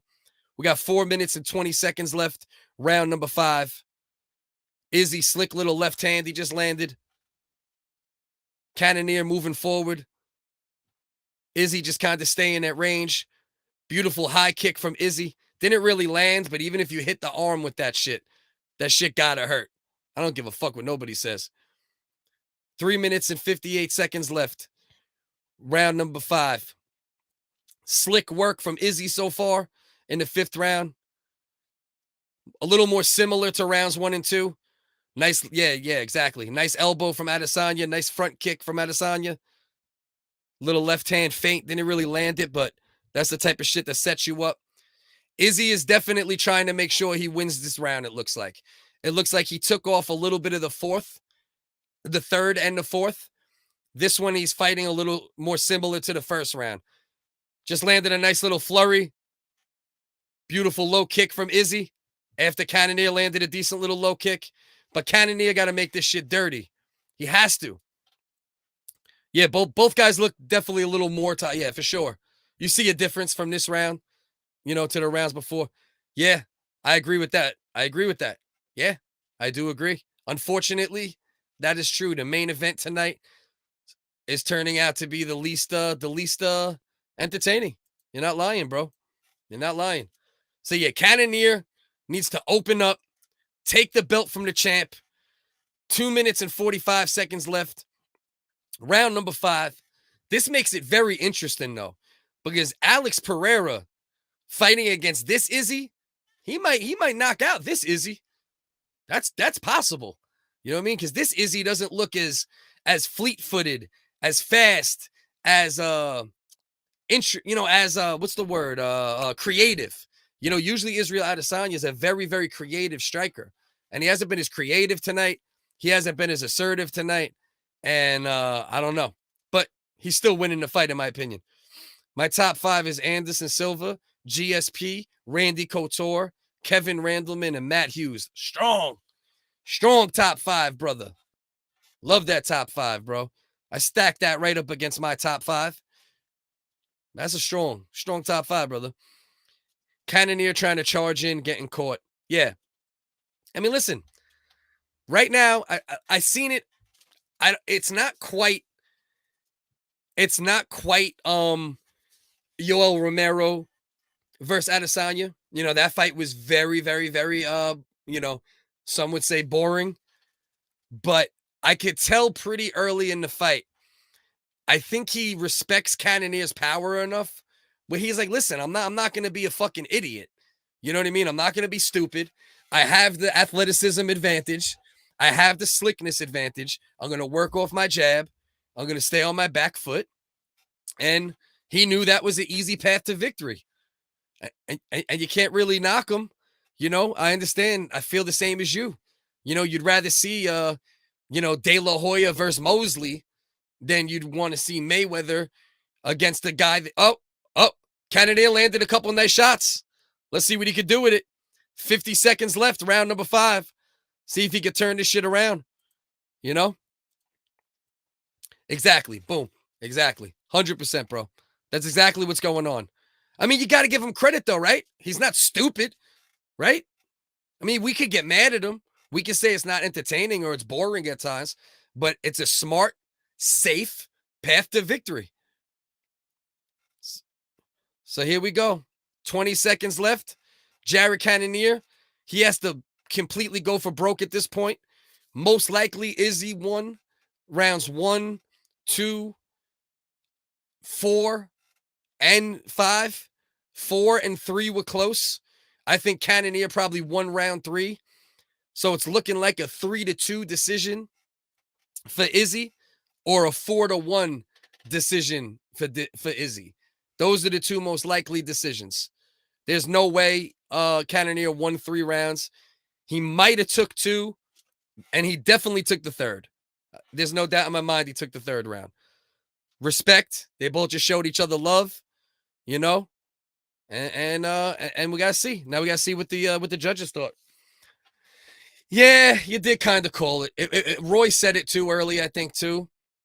It's not Romero versus Izzy, right? Like, that was literally boring. I would say this was more uneventful, right? Tactical, right? I don't know if I'd go as far as saying it was boring. It was close to boring, though. You know what I mean? Like, Edge of Glory. I'm on the edge of glory. This shit was on the edge of boring. You know what I mean? It was like riding the boring edge, you know? So yeah, I'm with you, bro, overall. But listen, if you were in the ring, right, and think about it like this, and there's 2 ways to fight. You can either be careful, be tactical, stay on the outside, use your skills, use your length, right? Keep the guy away from you. Keep him at arm's distance, right? Or you could fight him and possibly get your fucking head knocked off, right? For us, we want to see action all the time. For Izzy, he wants to not have too much CTE when he gets older. So, you can't be too hard on the guys in these situations, but yeah. Yeah, I don't know if he was massively overrated. I just think he was a beast. And I think he got robbed a couple times, arguably. Or at least could have got a couple decisions different in his career. But as far as just his pure, I just think he's a beast. I don't think anyone's putting Yoel in like any lists for like top this or top that. But I hear you. There was a time period. But you know what it is? Dangerous, bro. He was so dangerous. So anybody he fought was in danger at any moment. More of that kind of guy. Let's see. Okay, 49-46, 49-46, 50-45. Okay. So it's kind of exactly what I thought. So I said it was either going to be 3-2 or 4-1. It was 3-2 on 2 cards, 4-1 on 1 card. I think that's the right decision. Jared Cannonier, he fought a decent fight. He had moments.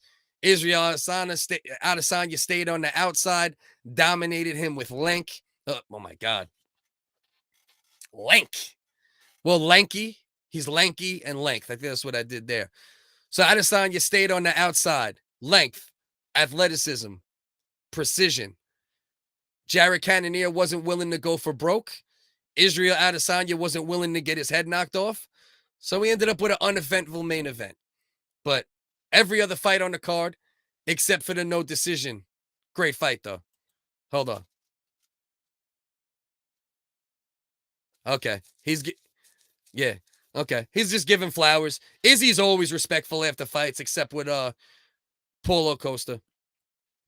With all due respect, it's best to be tactical than swing and bang all the time. A good example, Rory McDonald ain't been the same since he fought Robbie. Exactly. That's the thing. Exactly. As fans, we want to see beast mode shit. Okay.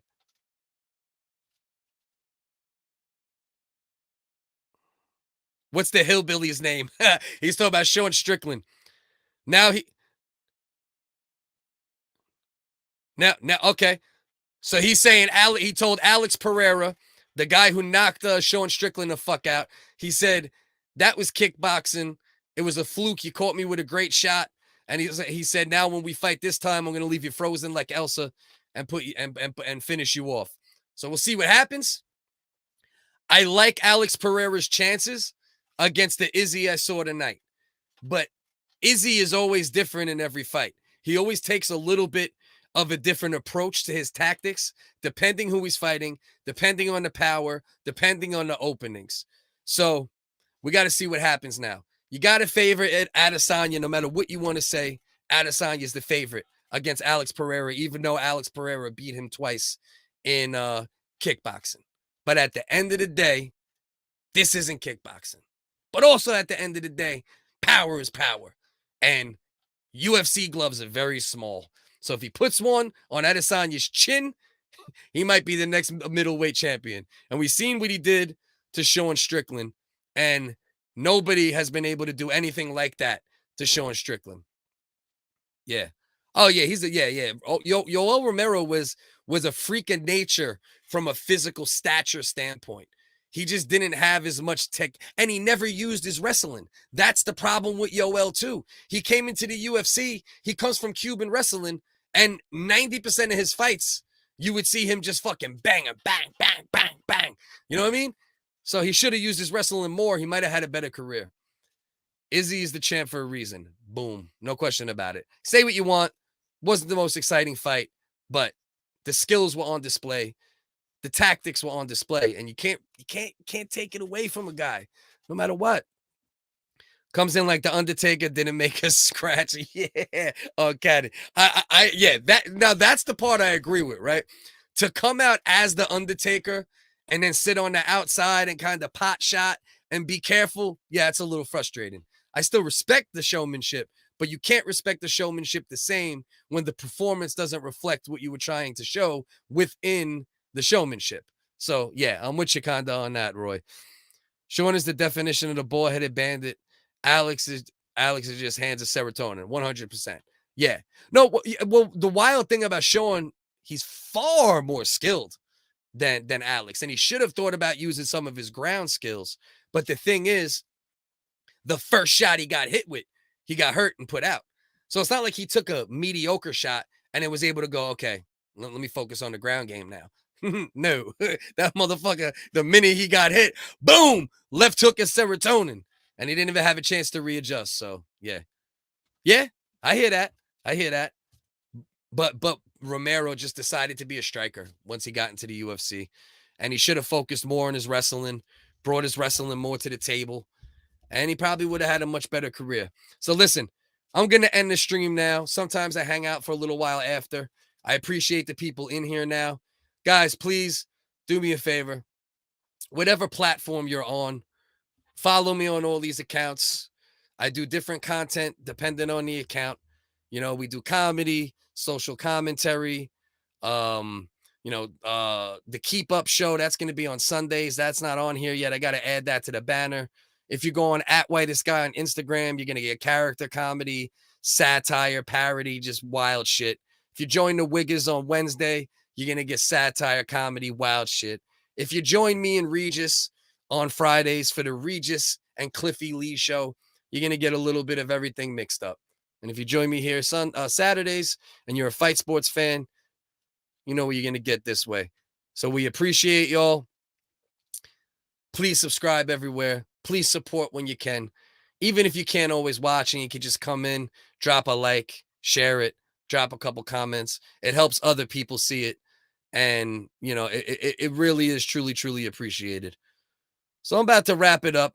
And I just want to remind everybody of one thing before I leave. Don't be a cunt. Don't be a cunt. Hey, don't be a cunt.